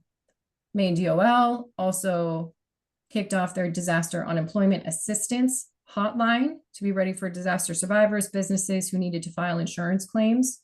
USDA has a host of disaster recovery programs, all worth mentioning. Maine DOT, of course, now has the Infrastructure Adaptation Fund, round 2, and Maine DECD with the Business Recovery and Resilience Fund, which have already been talked about. I won't offer any more information on that. That kind of builds a case to where we are now in disaster recovery. So with all that being said, all the resources that were discussed being brought into the state, some of which are no longer available, deadlines are closed out. From our perspective, the big gaps that remain after FEMA came in, after SBA came in, after agencies stepped up and did everything they could, working waterfronts remain an issue. So piers, docks, co-ops, none of that was eligible for FEMA assistance, and the SBA business and economic injury loans were hit or miss. Small businesses still need assistance. I put primary and secondary homes. Assistance was available through FEMA for primary homes in disaster declared areas. However, like I spoke of before with the Max Award, it's just a drop in the bucket. This picture right here is actually from Bristol. This is a secondary home. So nothing is available for a secondary homeowner that we can offer at this point in time. So unfortunately, that homeowner, wherever they were at this point in time, whether in-state or not, has to deal with this without the support of alternate agencies. And of course, there's limited contractors. So I think for the most part, this group has been talking about these things for a while. No shocks, no surprises here, but hopefully that just kind of paints the picture as to what we do, how it happened, how we got here, what's left to do. So hopefully it didn't go too long. with that, I'll open it up for any questions. Thanks, Anne and Peter, both of you, for that really comprehensive overview of our recovery processes.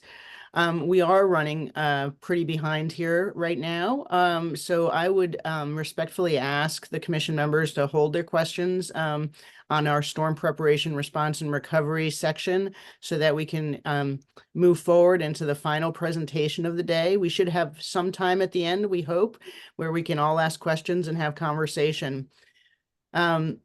So knowing that we're a little bit behind and we'll try to catch up as best we can here, we've gotten to hear today two really important things: the climate and the science behind what has been happening to us this year in the state of Maine, and then that excellent presentation on the recovery process that we actually have here in storm prep and the response. Now we get to hear from an example from out of the state of Maine. So in order to do that, I'd like to introduce Dr. Sam Brody. He's the director of the Institute for Disaster Resilient Texas at Texas A&M University. Sam led the day-to-day work of the Governor's Commission to Rebuild Texas following Hurricane Harvey in 2017 and production of its Eye of the Storm report of the following year. As previously noted, Sam is a Bowdoin College graduate, and he started his career in the Maine State Planning Office. Sam, take us away. Thank you so much for inviting me to speak today. Maine is where I got my professional and personal start in life. And so it's an honor to address the commission and tell the story of Texas in response to Hurricane Harvey in 2017 in hopes that it provides important lessons learned for the state of Maine. And the sub-theme here will be that Maine influenced Texas, because a lot of the ideas that I'm going to share with you today that end up in the governor's report and action plan were hatched as a very much younger person in Maine, even before I got my PhD. So thanks again. Thanks to Brian. Thanks to the commission for letting me be here today. I give a lot of these talks, but this one's really hits home. And I'm all in the state of Maine. If there's anything I can do beyond this talk, just let me know.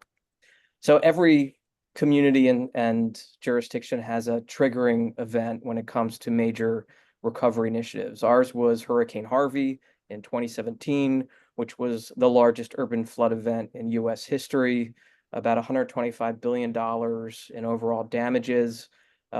This is the iconic picture.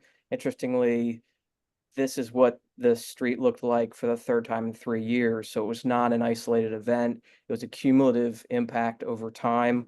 FEMA alone on the street obligated over $15 billion. That included about 900,000 individual assistance claims, over 1 million national flood insurance claims, among other damages. So this was an epic event. But in describing Texas, I see so many commonalities with Maine and other states around the country. One of the unique parts of this storm was the aerial extent of flooding. So this is 41 counties declared a federal disaster. Imagine the entire landmass area of Maine under 20 inches of rain. A third of the state with this storm would have been under 30 plus inches of rain. There are a few spots that got over 60 inches of rain. So that the impact is still being felt today, and there's been storms along the way. So this was a policy tipping point, and the governor, who's still the governor, decided enough's enough. We need to do something systematic, comprehensive, and put Texas in the forefront of flood resiliency across the nation. And the governor did something unusual. He appointed the chancellor of the Texas A&M University system, where I'm a professor, as the chairman of the Commission to Rebuild Texas. A&M already housed extension service, fire response services. So it was very embedded state agency in addition to the university system. The chancellor, unexpectedly, rather than hiring a consulting firm or some company, looked inward in his university and drew upon the expertise, both applied and research, to better understand what's happening and what to do about it. I like to think he asked 1,000 people who said no to lead this effort and then found me. But I was appointed as the lead technical expert, and my job, my little job, was to figure out what happened, where it happened, why it happened, what to do about it, and then write the policies for the state to make Texas more resilient, not just for flooding, but for all disasters.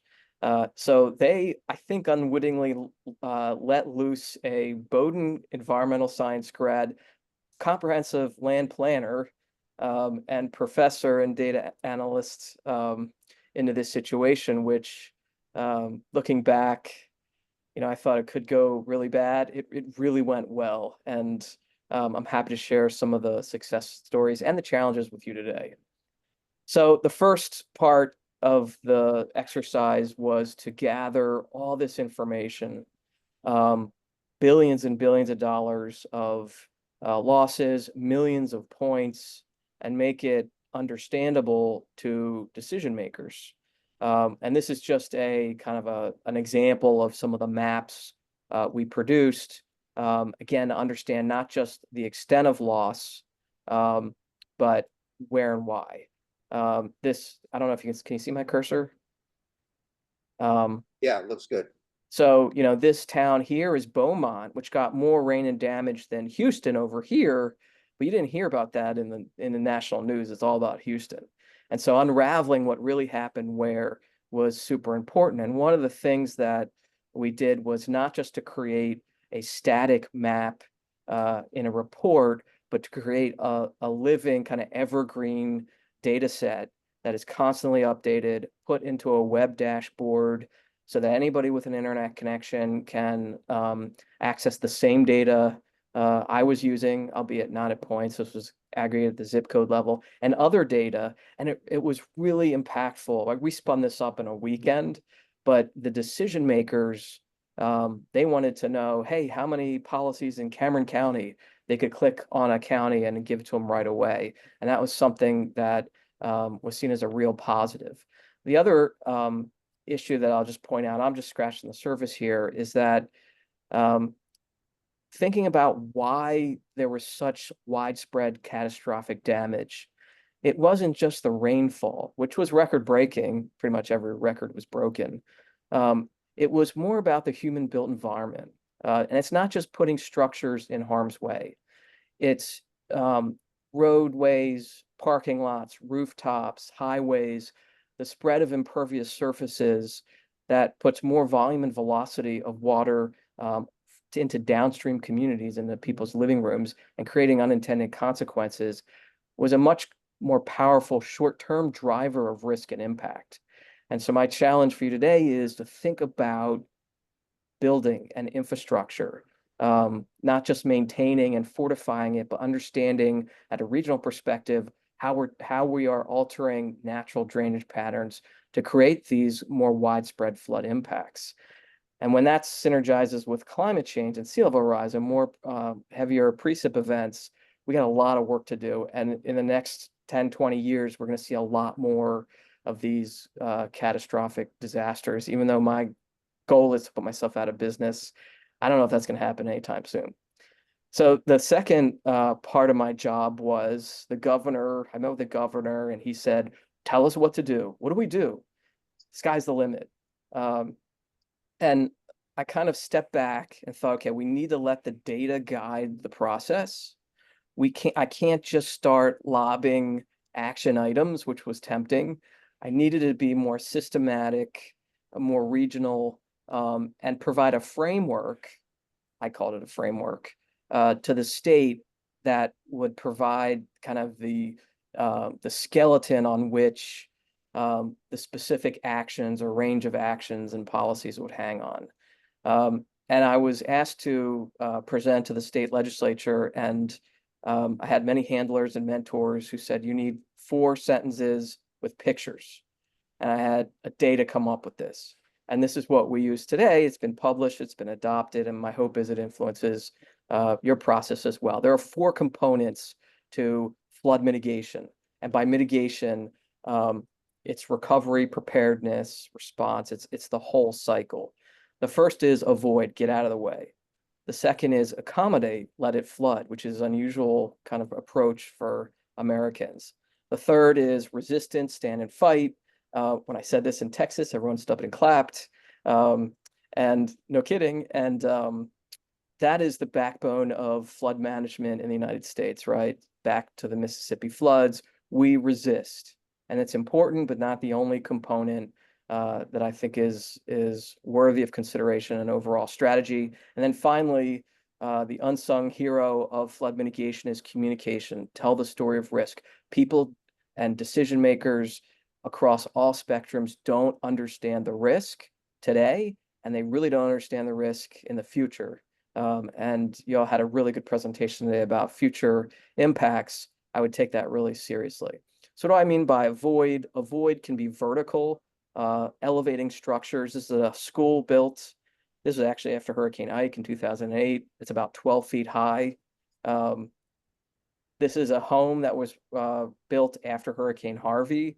It's elevated about 9 feet. It replaced a small ranch house, and now you've got a multi-million-dollar home, fortress, which becomes an island in the instance of inundation, and is got a very large impervious surface footprint, which is going to put all the runoff into the streets, which are not being caught up with the latest infrastructure capacity. The other question is, how high do we go, right? This is on the coast of Texas. If we adapt in a way that is vertical elevation, we're going to change the socioeconomics of coastal communities. My 84-year-old father, who I just spent the weekend with, there's no way he's getting up these steps. What does that mean? Can we think about that over the long term as we adapt? Avoidance can be horizontal, where we're pulling away from these vulnerable areas. The Dutch call this giving room for the river. I like to call it broaden the bayou, but no one else likes that, but I still throw that out. And it's kind of a win-win because we're allowing the ecological function to prosper. We're providing amenities, aesthetic, recreational, and we're raising property values along these areas. It can be in suburban areas, but also urban areas. Room for the river in this case.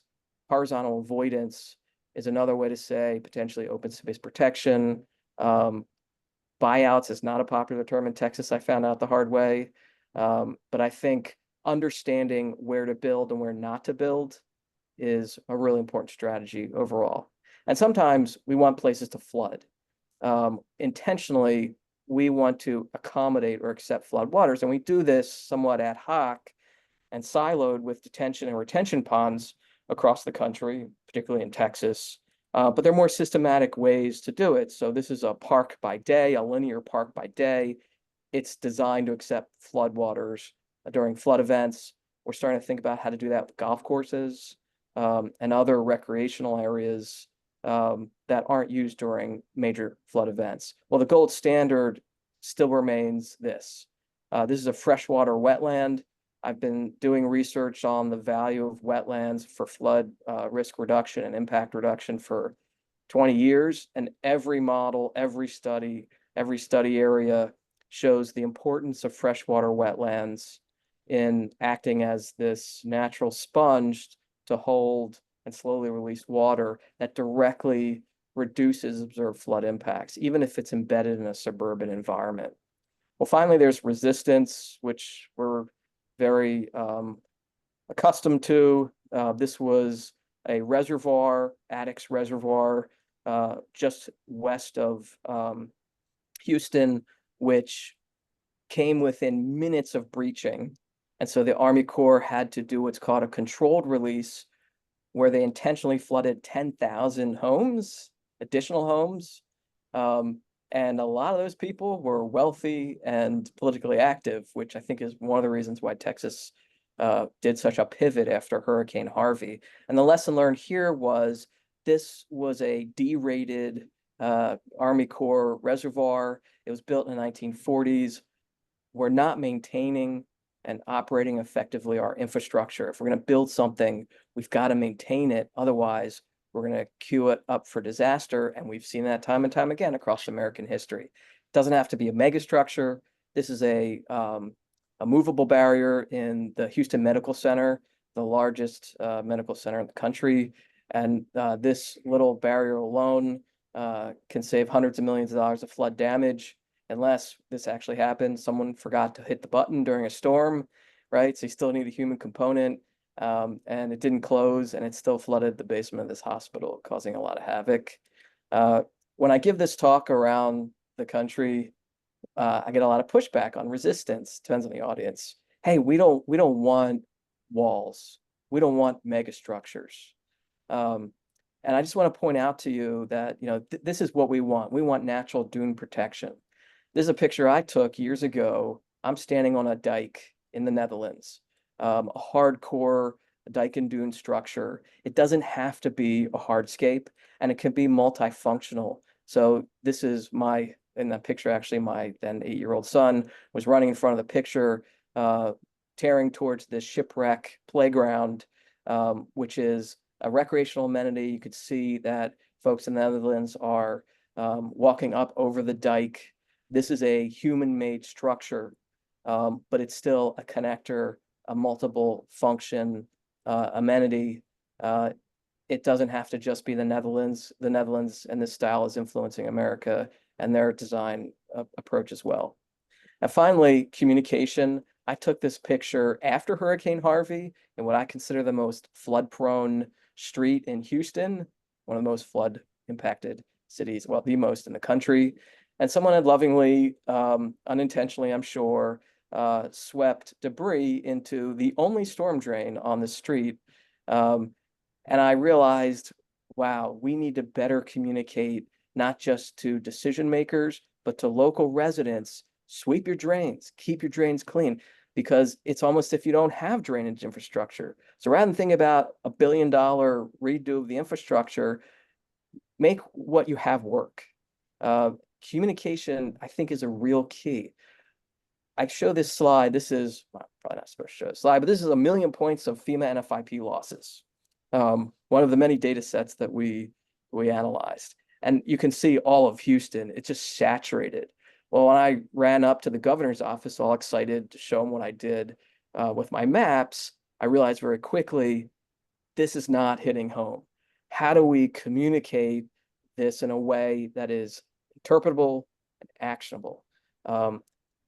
This is not the way, but this could be the way, where it's an easily accessible dashboard, and we're starting to use those points to better render risk and impact in a way that's more intelligible. And we can put that side by side. On the right is the FEMA floodplain map, and the left is, these are machine learning models, but the decision makers don't need to know that.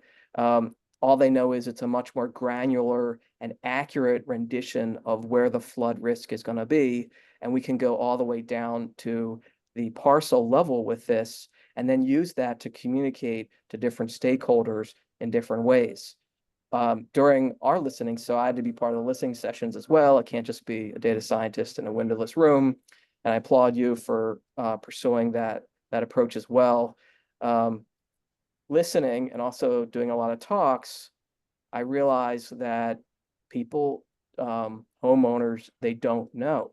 And if they knew, they would make different purchasing decisions. And the real estate transaction process is one of those really important moments where a decision could be made. If you've ever bought a house and after you sign your name 250 times, at the end they say, oh, you're in or out of the floodplain, you'll need insurance, you don't need insurance. By that time, you're pretty much bought in or exhausted, and you're not even paying attention. This is not the time to advertise that your home is not at flood risk. I took this picture after Hurricane Harvey. They're selling this house. Whoops, the selling point is it didn't flood. Behind it, the house is being gutted with a storage container. I just thought this was a really, I think we may have lost your screen sharing. Oh, where'd you lose it? Well, if you're showing a picture of a flooded house, I don't see it. I don't know if anybody else does. Let me do it again. Still have it on the send. So sorry. I saw it. I saw it. Someone saw it. Now what do you see? Yeah, there it is. Okay. So one of the things we did while we were listening is, can we use all of this data and communicate it in a way that will inspire homeowners or future homeowners to make better decisions?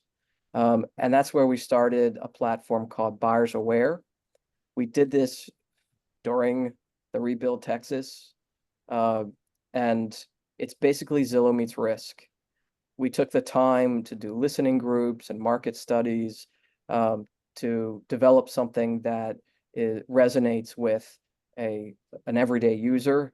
It wouldn't be the interface that I would choose as a professor, and that's a good thing because we listen to what really people want, which is a dial, a color, a number, and we're able to communicate not just if you're in and out of the floodplain, but what your actual risk is based on the cutting edge machine learning and research models.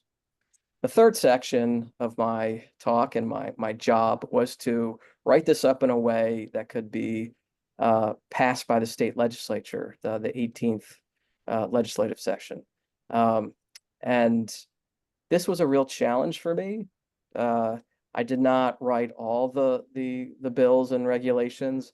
I stuck to what I know, which is the mitigation and recovery parts of it. In the end, 43 recommendations were made to the state. No, 44 were made to the state, and 43 were actually approved. And this is where I was not a central part of how they got approved. And to this day, I'm shocked that they got approved because some of them were really, in my mind, innovative and far-reaching. You can see at the bottom of the 43 recommendations, only 4 were categorized as mitigation and resilience. Some of the planning ones were, I don't know if I'd categorize that as planning. So it wasn't a perfect process, but some of the changes that were made have put Texas at a state level, not a local level necessarily, at the forefront of flood resiliency for the nation. They took this really seriously. So this is where I just want to highlight, and I'm just scratching the surface, some of the legislation that came out of the governor's initiative that is being put in place today. And you'll see the themes of the data and the framework that are baked in. The first is the state didn't know what a watershed was, and I told them what it was. They said, I love this watershed stuff. They're spending $750 million on a statewide watershed flood planning program where they carve the state up into watersheds, in my opinion, not small enough, but major watersheds, and they're requiring communities to come together, come up with a plan that then syncs with a state plan. And some of the first plans are now coming out, albeit 7 years later. But that is something that really surprised me. Even more surprising was the requiring a seller's disclosure regarding flood risk. And so that was one of the big as association with the Buyers Aware platform, which is about to come out with those 41 counties very quickly in the next couple of weeks. And I can share with you the website if you're interested. The state passed the most rigorous flood risk real estate disclosure regulation in the country. And their goal was to do better than California, which they did. I did not see that coming, and how that got passed with the very strong development lobby in Texas. I'm asked that all the time, and I don't have a good answer. Another important legislative outcome was really thinking about where we're going to fund mitigation, infrastructure programs, use the framework, use the data to prioritize not just the billions of dollars that were allocated in the last storm, but future storms, which are certainly going to occur probably until FEMA is broke, and how to do it more systematically. And it's not perfect in its implementation, but it was a big step for the state to think in that more systematic way. Kind of as a side, at the local level, we saw freeboard requirements. So that's elevating structures above base flood elevation. Harris County and Houston, a 6 million person population, passed the most stringent freeboard regulation in the country, where new builds have to be 2 feet above the 500-year level of inundation, which is usually the 100-year level of inundation. Another very large step forward in terms of thinking about avoidance. That's not going to solve the millions of homes that are older and already built, but again, it's a step forward. The state flood plan has been finished and just approved. Another big win for Texas. They have a very comprehensive, well thought out flood plan that was led by one of my colleagues, Reem Zahn, who is at the Water Development Board. Another lesson learned that I want to share is Texas, in their regulatory requirements, used existing extension agents, ag, flood, sea grant, as what they call force extenders. You can tell Texas has a very military vibe to it. What they're able to do is garner existing extension agents, create a more solidified network, and then add to it. Because really, as we know, the rubber hits the road at the local level. And some of those localities are very small rural communities that have zero resources.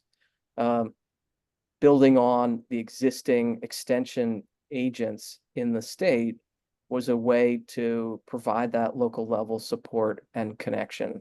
And then finally, based on what we had done for the state over the year, the state decided we should be doing all this data analysis and planning all the time, not just after a storm. And they created the Institute for Disaster Resilient Texas, and I serve as the director. And a lot of the work we did and the discussions we had led to the idea that we need to take the best data, the best models, the best science, and we need to convert that in a way that provides support for decision making.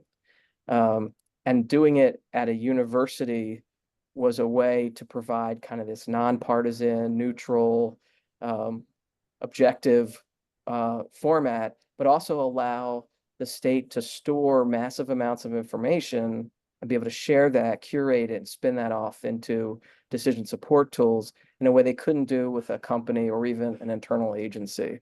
We have 20 projects, 3 to highlight that came directly out of the eye of the storm and are funded by the state. This Buyers Aware platform, as I mentioned, is about to be launched for 41 counties. I really think it's a great way to communicate risk across a wide spectrum. And I to this day, learn this in Maine, the best way to change is to educate rather than regulate. The state committed $40 million to build what they're calling the Texas Disaster Information System. And this is to recognize that these storms are not one-off. The data is ephemeral. The data is lost. It's ad hoc. It's siloed. We need a system to collect, store, share, curate, and analyze data over generations of storms. We were asked to do the state hazard mitigation plan. And I throw this in because I think it's an opportunity. The head of the emergency management division said, "Hey, Sam, if you can give me an enhanced plan, it's all yours." It's like, I don't even know what that is. Well, if you have an enhanced state hazard mitigation plan, you get more money from FEMA. That was his goal. And so with all of our data analytics and it's not just engineers, it's sociologists, economists, political scientists brought together to produce this plan, the backbone of the plan. We were able to get Texas's first enhanced plan, which I know means a lot to people who want more federal dollars. Let me just sum up with some challenges. This was a big challenge, coordinating across multiple agencies at an unprecedented scale, trying to plan and analyze in the face of response. To give you an idea, there are 120,000 high water rescues in this one event. Bringing the data and as it's evolving, so we're kind of building the plane as we flew it, to bear to decision makers in a way that they understood was a big challenge. Implementing the policies and programs that were enacted. People declare victory, they walk away, we did this. Well, implementation is really important, obviously, over the long term. And I think that we could have had more local level buy-in. The scale of the storm was so big. There were listening sessions across the state. They did the best they could, but the local level decision makers were really not embedded into this process. And there were missed opportunities, in my opinion. This is my opinion. So I would go to the governor and I'd get 30 seconds to pitch ideas. And sorry, one of my first ideas was, well, Florida had the best wind code after Hurricane Andrew in 1992, which was my youth storm. We should have the best state building code after Hurricane Harvey in 2017. That was shot down in a heartbeat. But I really think that building codes at a regional scale, at least, are really important, because otherwise you get this ad hoc, unsynced regulatory framework, and in the end hurts more than helps. I also was very enthusiastic about buyouts. Houston has more flood buyouts than any other municipality in the country by far. The word buyout did not go over well in Texas because of eminent domain issues. But there's a lot of interest at the local level, and maybe it's not buyout, maybe it's protecting open space or removing structures from harm's ways. There's a lot of interest, and there's a strong federal program, but the time it takes, which on average is 2 years, but before someone who wants to move to a safer spot gets the actual money and the assistance, it's just too long. And I think one of the innovations being talked about around the country is state level kind of revolving buyout funds. So when something like this happens, and that person who owned the house that Ann Fuchs, I think, showed in that picture, we don't know where that person is, but say they wanted to move, they wouldn't have to wait 2 years and be financially wrecked before there's an opportunity. Another opportunity miss, I think, is that the commission declared victory. So you can see that's me in the picture. I had less gray hair 7 years ago for obvious reasons, and walked away and disbanded. I still work with those folks in the picture, but I would encourage a more enduring, longer term presence for a commission like this to see things through and to adapt as things change, right? 7 years out, Texas is still implementing the eye of the storm. The commission is really not in place. And so it's falling upon a more spread out, isolated group of people to make it happen. And finally, I encourage everyone to think about protection over recovery. Resist the urge to recover and rebuild from one storm or just one set of storms. Think about how to lay the foundation of protection and planning for the future that may not require or call for just rebuilding, or maybe it's rebuilding in different places in different ways. And finally, I could not say the word climate change in Texas. That was a big hindrance. In some ways, it was a good thing because I saw the role of the human-built environment greater, at least equal, if not greater than climate change. And so I talked about future conditions.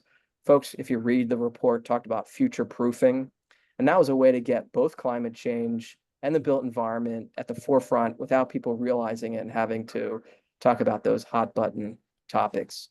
So that's the end of my talk. I'm just scratching the surface here, and I'm so appreciative of the opportunity. One final shout out to, I think I saw Dr. Colgan on the commission. His work was 30 years ago, was a real inspiration to me, and I carry some of his earlier reports for the state of Maine with me today. And so it's a real honor to be able to address you in this way. Thank you.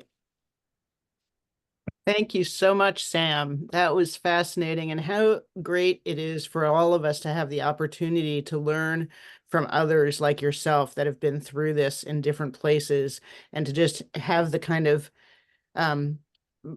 boundary breaking, way of looking at things that is beyond how we might usually think.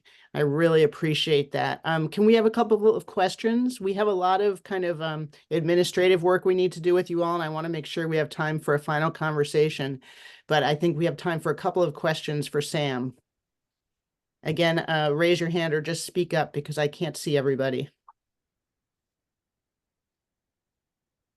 Linda, I'll ask a question. Sam, that was terrific. And you know, you hit one of the topics that has really sort of become one of my primary issues, and that is, you know, you have experience with Maine. I actually have a lot of experience with Texas, and there were a lot of similarities. Maybe not the governor, but you know, there's fierce independence in both places. And one of the things that I think we're discovering in our listening session is what you have highlighted, and that's sort of a disjointedness between the state infrastructure and the local rule. And the fact that, you know, certainly on the coast, you know, there are, you know, lots of small towns. There's a decentralized town governance structure. Many of them are, in fact, all of them, with the exception of perhaps a couple of building and code enforcement officers and a town manager, are volunteer positions. They, you know, they come with, you know, with various levels of, you know, lifetime experience, and they're left with making really big decisions in the aftermath of a storm. And I think we've heard some struggles just in the communication between the state infrastructure and how that trickles down, and then how you actually do the education of those local governments. I'd be really interested to hear you if you drill down at all in that, and how you get buy-in if you do. Where's the carrot and where's the stick? Yeah, that one of the things I left out of my talk because of time is a program the Institute started with the governor's appropriation called DRIP. It's called Digital Risk Infrastructure Program. And the goal is to go out to underserved communities that lack the technical capacity to think about these issues and take action. I'm literally bringing to bear supercomputing power to communities that get just as much rain as Houston, but don't even have computers. And the governor's team said, well, you can't talk about race, income, or even urban rural. Find a hook, right? So do this, but find a hook. And our hook was the technical capacity. So this is a specific example of a larger issue. Well, in the end, we are working with rural, Hispanic, low-income communities. And going in, I learned, well, one thing we did was we partnered with AgriLife Extension Service, those agents who are already embedded, not for flooding, but they're embedded in the communities. And it was very clearly laid out to me by smarter people that the old Sam Brody, and you think I would have learned this in Maine running comp plans, who would go in and analyze and provide solutions, is gone. The new Sam Brody goes in after being accepted via the extension agent, a local person, and listens to the problems, and the community tells Sam Brody what he's going to do, and by Sam Brody I mean the Institute, or larger group of people, what we're going to do to solve their problems. And once that small switch was thrown, we're here, you tell us how you're going to use us. We started to really engage with numerous communities around the data, and didn't realize that the data is so important, because these local communities, they really wanted to plan. They wanted to have, they still want to have FEMA hazard mitigation plans. They want technical assistance, but they don't have the capacity to fill out a 500-page proposal or even get to the point where I have the baseline data to plan. And so what we started to do is listen, respond to the needs of local communities, and help them get to a point using, in our case, data, which is not the only way, it's a small piece of the larger pie, to bring the community to a place where they understand what's going on, they can pinpoint it, they can take action, and they can apply for some of these larger plans and funds through the state and the federal government. So I see that replicated in Maine. So I'm still Maine is my homeland. I'm still very much tied with Maine and follow it very closely. There are lots of rural communities that want to make these decisions, but they need capacity. I was hamstrung with the language I could use to choose those communities. Not having that, I think there's even more opportunity to bring the power of data analytics, planning, and expertise to a local level and be more proactive. That's kind of a long-winded answer, but that was, the slice that I saw. And you're right, Texas and Maine, I mean, the local communities are often at odds with the state, and the private property rights are extreme. But Texas did it. I feel like if it's done in Texas, you can do it anywhere to make real positive change. That was a great question, Dan, and a really fascinating response, Sam. I see both Melanie and Charlie with their hands up. If you guys can be quick, we'd like to hear from both of you. Melanie, I think I saw you first. Sure. Thanks, Linda. First, a comment in response to Anne's presentation. It made me think about when we at DEP review our oil spill response plans. One of the things that's really important for our governor and new DEP commissioners and new managers across multiple state agencies is exercising our plans. And unfortunately, disaster events are sometimes the first time that some of our appointed officials engage in those kind of exercises. So maybe something this commission wants to think about as a recommendation is more frequent exercising of our existing state hazard mitigation plan across the higher levels of state government, so that everybody is, and across the local level, so we're all very familiar with the content that Anne did an excellent job of presenting today. And then I had a question for Sam, which it was, Sam, for some of us who've been in state government for some time, it's nice to see you again, and really cool to have you circling back and talking to us here in Maine. So much respect for the career path that you followed, and really fun to see you here again in this context. You had mentioned that an enhanced hazard mitigation plan can translate into additional access to federal dollars. And I was just curious if, given the limited time, either now or later, maybe you could provide us with some information about in what constitutes an enhanced plan and what kind of additional federal dollars that gives you access to. Absolutely. I think that's another discussion. We had to look at it really, really closely to figure out what makes for an enhanced plan. The bar, in my opinion, was not that high. And so I think it's entirely possible that it is exponentially more funding and also more praise and attention from FEMA. So some of these, incidental benefits, FEMA was really excited about this enhanced plan, which was really just more granular data and analysis and presentation, but I can take you through that in excruciating detail. I really also applaud Ann Fuchs. Really impressed. I heard all the presentations, by the way. Really impressed. You're really good hands. I imagine the role of federal support is going to be stronger and stronger in Maine as these disasters become worse. And there's a lot of lessons learned with that too, watching billions of dollars from FEMA go into Texas and other states. The procurement process is a real hindrance. The time from application to release of funds is a major problem, not just for buyouts, but for IA assistance, PA assistance. And Texas really struggled they lost a lot of people, a lot of businesses and homes. Even though the aid came eventually, it was too late and too little. And thinking through, and they're never going to, even that being said, Texas is never going to spend all their money. They get reamed in the press. I don't know if you read it up in Maine, but oh, there's billions of dollars and Houston only built 4 houses.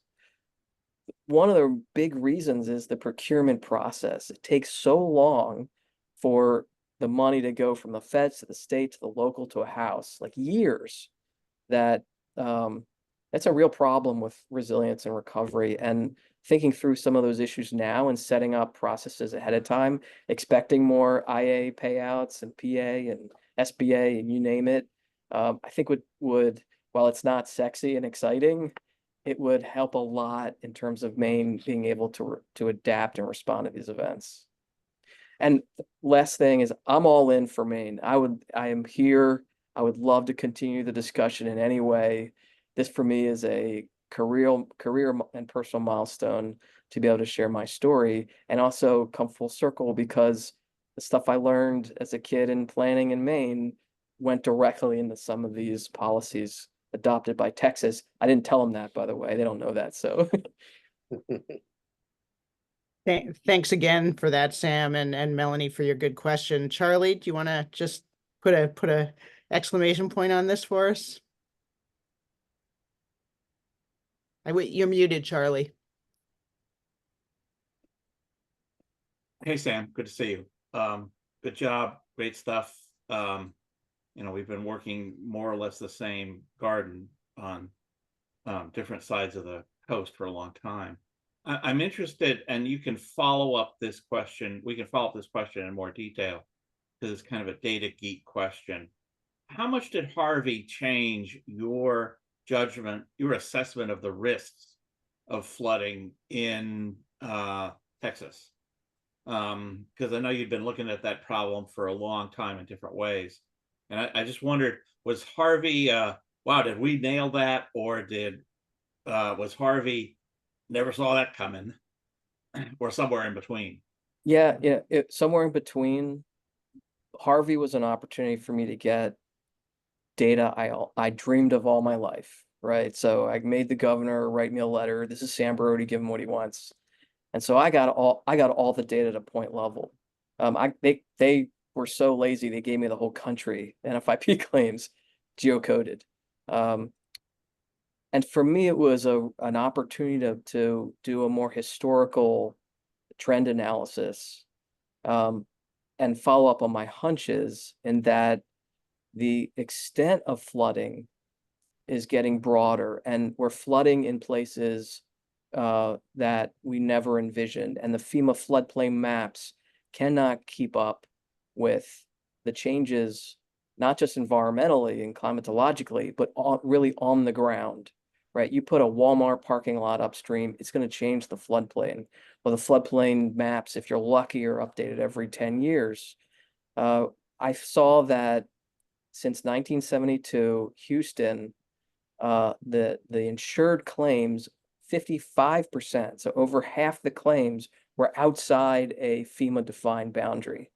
And not only is, as you all know, those boundaries kind of the backbone of floodplain management in the United States, the people who are an inch out are treated the same if they're 10 miles out of the floodplain. They have no idea. And so we're starting to see losses occurring in places that insurance isn't required, isn't even considered. We're talking miles from our known flood zones, more for rainfall based than surge, which I guess is intuitive. I think it's getting worse. So the trend line, I have another slide I didn't show, of losses outside of our known risk boundaries.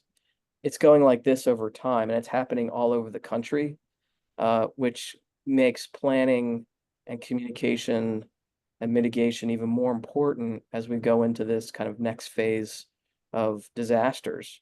I also, I could see much more granularly the role of the built environment. For example, it turned out, there's this kind of undercurrent of risk that we've created with our built environment. You get this, these crazy storm events, it brings a lot to bear that was existing. One example is sound walls. It turned out that sound walls or gated communities, which is very popular in Texas for some reason, those barriers acted as dams that flooded tens of thousands of people extra. These flood events are exposing the existing vulnerabilities, both with our infrastructure and the capacity of our infrastructure and the way we've carved up the landscape with building has brought that to bear. And I think that was a shock to a lot of people around me. It wasn't so much for me because that's how I started with planning and land use change. But it really brought the issue to the forefront of Texas. And I was very careful not to say planning. I learned this 20 years ago when I first showed up the state. Planning, boo planning. Well, I said, well, we need spatially targeted development strategies. They're like, yay, we want that. We're Texas, let's develop, which is land use planning. And I learned that language matters, particularly connecting with different stakeholder groups. And I hark back to my youth in Maine. I still think about trying to interview commercial harvesters and working with, people on the waterfront, talking about protected areas and learning how to communicate some of these sensitive issues. I think that is not talked about in these large initiatives as much. And it's part of my experience that thinking through having those discussions and the language you use is super important. It's a long-winded answer, but we saw stuff in the data that surprised us, that were part of a larger trend. The trend's getting worse for various reasons.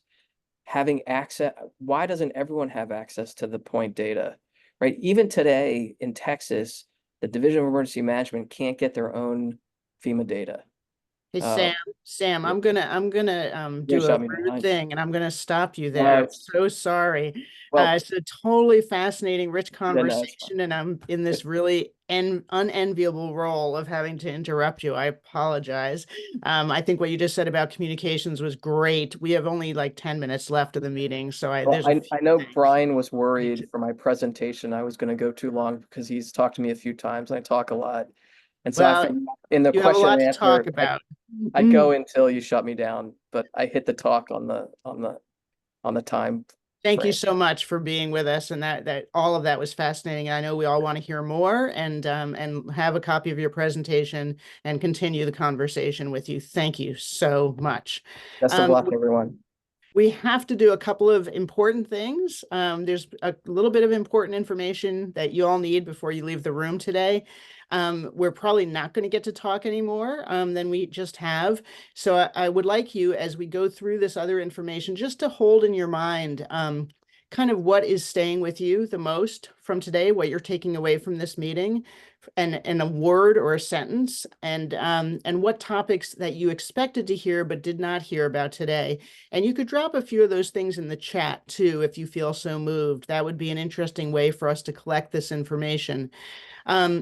But next, we just have to breeze through here some of our the work and the structure of the commission, so you all know how it's working and what you're doing. So Brian, do you want to rev those slides up for us? So we do have deliverables. The interim recommendations are due in November. And as Tony from our team here said the other day, the speed of this is a feature and not a bug. It's going to help us to be focused. It's going to help us to be impactful. And we're looking forward to it, to really getting this engine running and making it to that interim recommendation and report. Final recommendations and report are due in May. Both of these dates are key toward the legislative schedule, again, for the point of action. Go ahead, Brian. We will have twice monthly meetings through November. They will be to be decided after that. We will continue to have optional community visits. We have one this Friday in Rumford in Mexico in Western Maine. That's our next one. We hope that you can make at least one of those. I want to go back to what we just heard, how important this kind of listening is. So the more that you can come out in the field and hear from people, I think Sam just gave some excellent information about why that listening is important. And the staff will continue to take notes at these community visits and distribute those to the commission members. So even if you can't come, you'll be able to review the notes. I just want to enhance again what Sam said, how important listening is, especially in our smaller communities. Maggie, can you give us some highlights from the listening session summaries so far? Yes, definitely. I just have 4 slides or so here with some pictures, so I'll go through this pretty brief, but as Linda said, we do attach meeting summaries to the calendar, so you're always welcome to look at those or debrief with us. So next slide, please. In May, so we've done 2 site visits, one in Stonington and one in Old Orchard Beach. In May, we went to Stonington and heard from local leaders. Stonington, as Linda said, is one of the most productive working waterfronts in northeastern Maine. We heard from the town managers of both Stonington and Deer Isle, as well as the harbor master and other business leaders in the local fishing and lobstering industry about the January storm impacts and their aftermath. Some of the key things that we heard was that Stonington had already taken steps to prepare for sea level rise, including engineering and adaptation reports, raising their working waterfront town pier by 1 foot, but these recent storms exceeded the sea level rise projections that they were preparing for. During and between storms, we heard about how waterfront infrastructure owners were attempting to prevent their wharves, their piers, their buildings from washing away in the storm surge, including chaining docks to trucks on land to hold them in place, placing sacrificial forklifts on docks to weigh them down, and chaining buildings to docks and to ledges. Following the storms, owners have been scrambling to get their wharves usable again for the lobstering season. Next slide, please. Key roads were also overtopped in this. You can see a couple pictures of that here. The Deer Isle Causeway between Stonington and Deer Isle and a portion downhill of the Deer Isle Bridge that connects it to the mainland were flooded and impassable. And although Stonington has prepared plans to raise Oceanville Road, which you can see on the left here, which was overtopped during the storms, it's now evident that those plans are not sufficient for storm surge and sea level rise. Town managers also noticed it was a very lonely and stressful time to try and rebuild from storm impacts due to the numerous financial and logistical reasons. Next slide, please. During our visit to Old Orchard Beach to hear from local leaders from York County, we heard a similar tone. Although Southeast Maine has experienced nuisance flooding for many years, the January storms far exceeded in magnitude what had been seen before. We heard from the local fire chief that the storm surge was extremely fast. The downtown of Old Orchard Beach, which had not flooded before, was flooded within minutes. Emergency crews faced many risks during recovery efforts, including electrical fires and flooded garages and basements, and only being able to get to stranded citizens using a fan boat. And while both Stonington and York County experienced these unprecedented storm surges, given that the coastlines differ, we visited some different sites in York County. The commission visited damaged sand dunes, which, as we have talked about today, provide some natural coastal protection against storm surge when intact, but loss of these dunes has left coastal infrastructure vulnerable. And loss of beach sand has also caused additional hazards. We heard from the local head lifeguard that rip currents have changed and the loss of beach sand has exposed hazards that had never been seen before, such as a defunct stormwater pipe, which endangers beachgoers. And last slide here, while in Stonington we heard about the rest rebuild for fishing season, we heard from York County leaders about the rest rebuild for high tourism season. Both of these Maine's regions leaders highlighted similar challenges, such as permitting and the time-consuming barriers to navigate FEMA insurance. One town leader noted they are still working on FEMA paperwork from 2022, even here in 2024. So I'll stop there, just again noting that we're really looking forward to visiting inland Maine in future site visits and continuing to hear from these communities. That was a great job, Maggie. Thanks for having to condense your presentation. A lot of valuable information there. Thanks for summarizing those 2 site visits so well. Hannah, can you talk to us a little bit about the intersection with the Maine Climate Council? I'm going to be even more brief. I put a link in the chat. The Maine Climate Council met last week on the 18th. We are in the middle of an update to the state's climate action plan. Melanie and I, again, co-chair that with many folks on this Zoom screen also involved in that project. We have a state climate action plan update due by December 1, and resilience is absolutely a theme. I think what I probably will say is that it might be helpful for us to summarize some of the resilience recommendations because there are many overlaps. We'll try to do that in a concise form for the commission for an upcoming meeting. I will say the way I think about it is that this commission will help provide more actionable detail for the governor. on specific resilience recommendations, especially as they relate to infrastructure. So, for example, Judy and Anne co-chair a group that provided a ton of important detail. I think this commission may help put both more political pressure and detail together so that we can advance some of those specific recommendations for this upcoming legislative session. So we will, we are happy to tell you more. We obviously, I will say that we know that resilience impacts every part of our climate efforts, from our energy, transportation, and building systems. We think a lot about both clean energy and resilience. There's other themes there. I think part of my message is that there is other good work happening in state government on both climate and resilience, but we see an important role for this commission. So I'll promise more later, but just know that it is a major area of focus for the Maine Climate Council. Again, lots of important overlap between this commission and the Maine Climate Council's work, but I think it can be complementary in the months ahead. Thank you, Hannah. I think it's important to know how we overlap and how we are separate and how we are not redundant but complement each other. So thank you for that.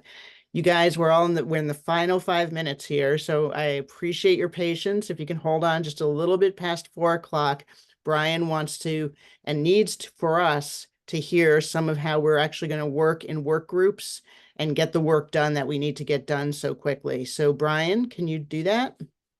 Absolutely. Thanks, Linda. Just 2 slides to go here, so hang tight. The executive order that established the commission provides us with a direction for our work and for making the recommendations. And so that is available on the commission's website. And if Hannah Silverfine can drop that link again into the chat, it's an important piece of information as we do our work.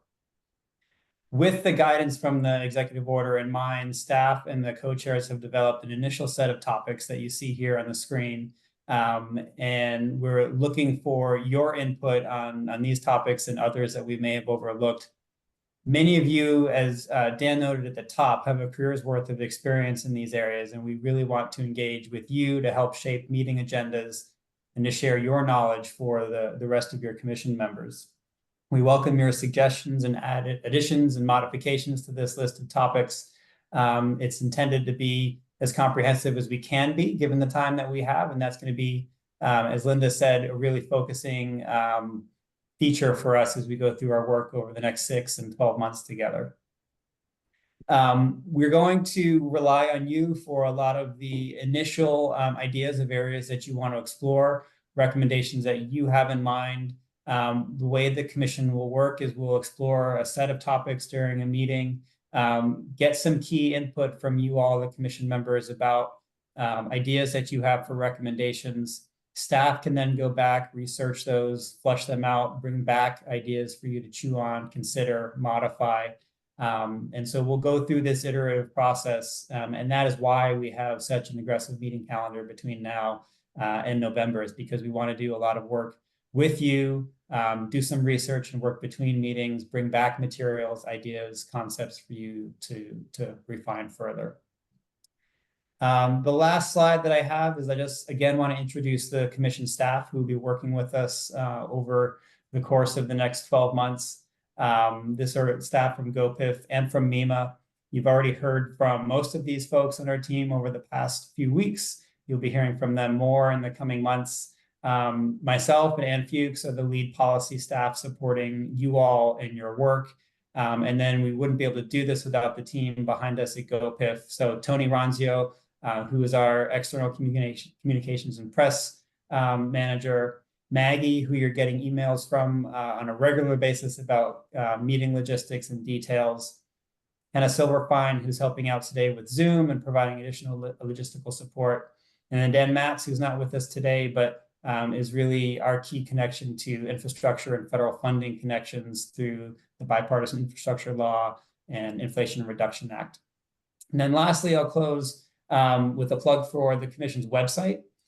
This is the public-facing website. It has the executive order. It has the list of members and all of your experiences on it.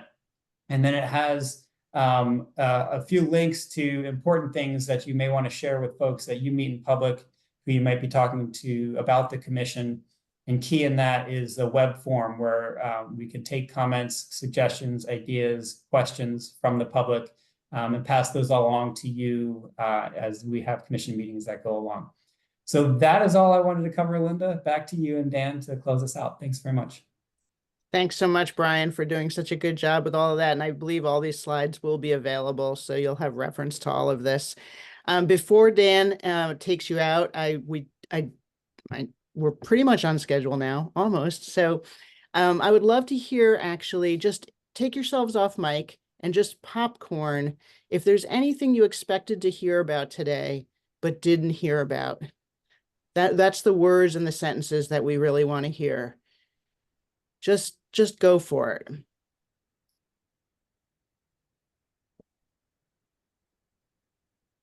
This is Pete. I found Sam's presentation really, really intriguing. I would have liked to have heard a little bit more about, I guess, I'm not that familiar with Houston. I don't know if they even have a working waterfront. I would have liked to have heard a little bit more about their focus points on how they've been adapting working waterfronts that need to be protected, similar to the Maine coastline. Great, Pete. Thank you. Bruce, did I see you come off mic there? Off mute, rather. Anybody else? Go ahead.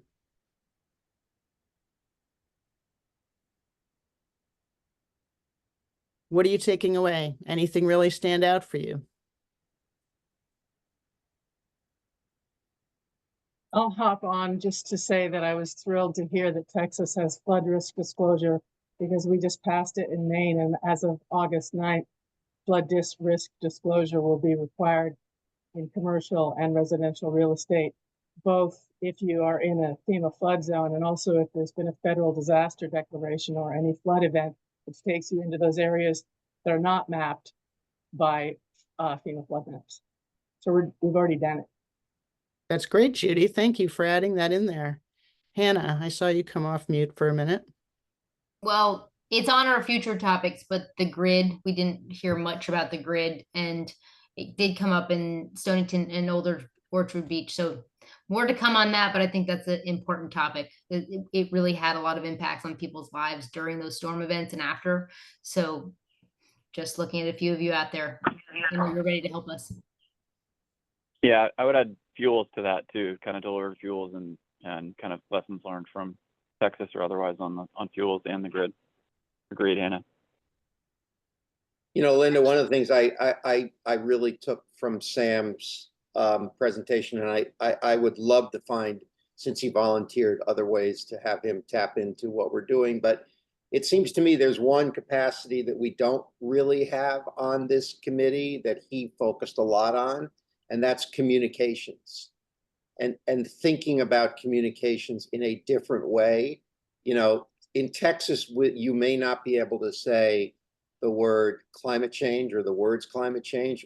We can say it loud and clear in Maine. But in Maine, it's certainly in the coastal communities, you cannot say the word permitting.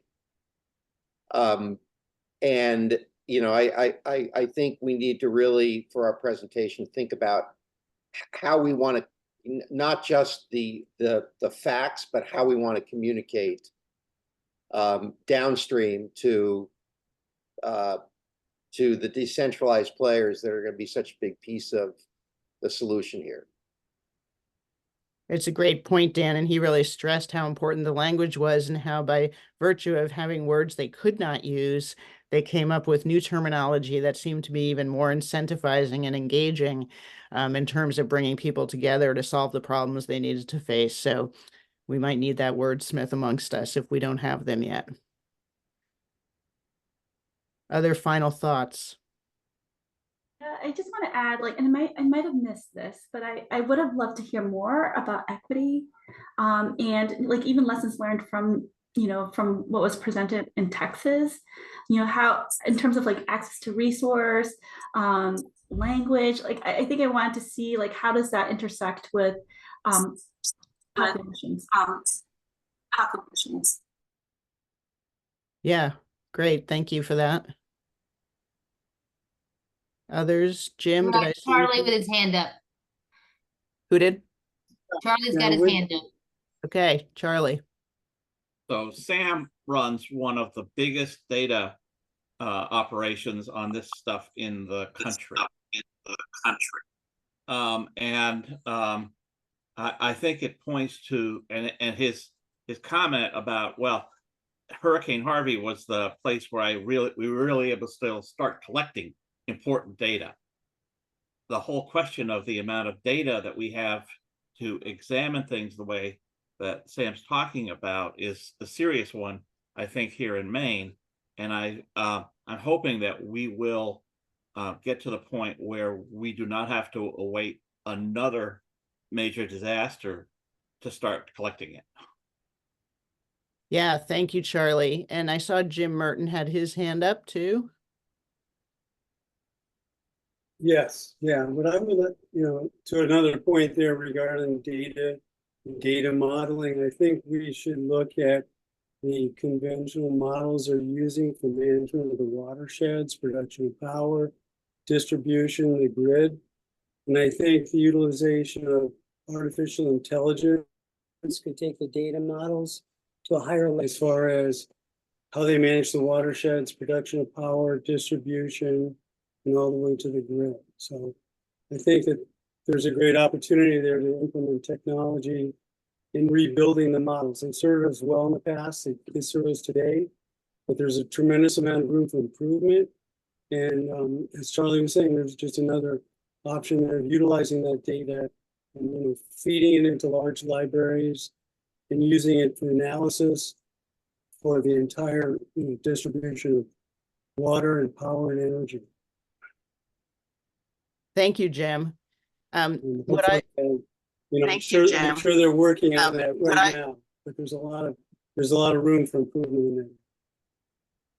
Thank you. The phrase that's going to stay with me is Sam saying that Hurricane Harvey was a policy tipping point. And I think this year the storms were a policy tipping point for us. And that's why we're all in this room together. And I want to thank you all for being here with us today. Thank you so much. And I want to hand it over to Dan for final words. Final words are thank you. I think this is just the beginning. You'll be hearing from us. We will be in Rumford bright and early on Friday morning. If anybody is planning to join, we'll see you there. I do encourage, as I think Linda already has, that although the listening sessions are optional because it requires a lot of travel, and some of us that's hard to do, but I would encourage everybody to at least plan to be at one. They're very interesting, and I think the community that we visit, the communities we visit, very much appreciate us being there. So thanks, everybody. Great meeting, and look forward to seeing you soon. Great conversations. Thank you all. That's all.